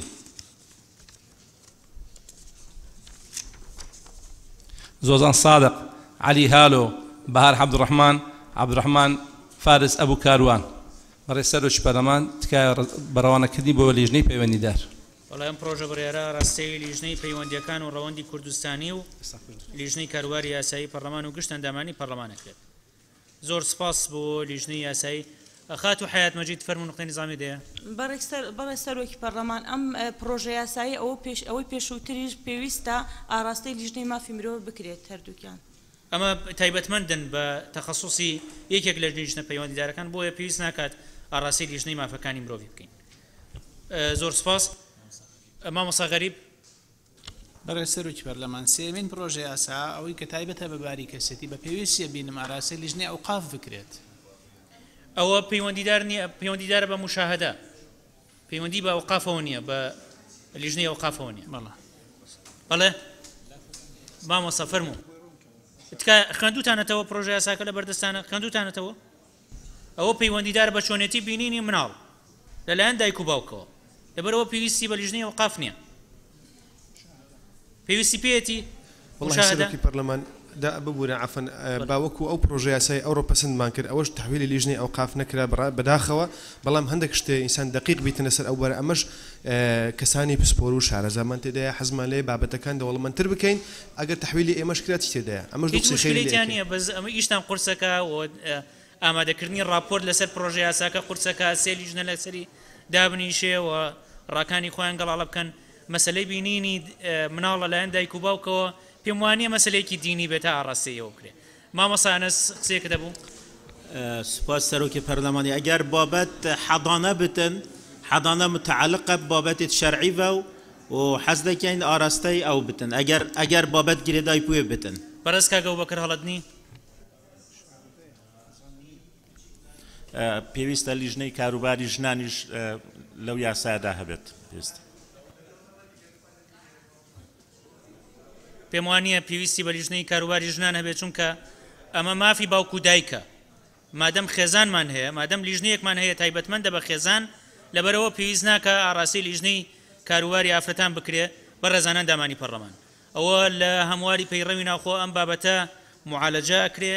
و تەنها ئەو مادانەی کە پەیوەندیدارە بە لیژنەیەکی دیاریکراوە ئاڕاستیان ئەکرێ ناکرێت هەموو پرۆژە یاساکان ئاڕاستی ئەم لیژنانە بکرێ بەم زۆریە و ئەو کاتە ئامادەکردنی راپۆرت کارێکی ئەستەمە بێ بۆیە مادەم لیژنەیەکمان هەیە بە ناوی کاروباری کۆمەڵایەتی و منداڵ و خێزان و ئەم بابەتەش پەیوەندی بە خێزانەوەیە پەیوەندی بە دایک و باوکەوەیە بۆیە ئاڕاستی لیژنەی مافەکانی ئافرەت و ئاڕاستی لیژنەی ئەوقافی ناکەین بەڕێزان بەم شێوە هاتینە کۆتایی دانیشتنی ئەمڕۆ بڕگەی سێهەم هەڵەگرین بۆ دانیشتنی داهاتووی پەرلەمان زۆر سپاس بۆیەوە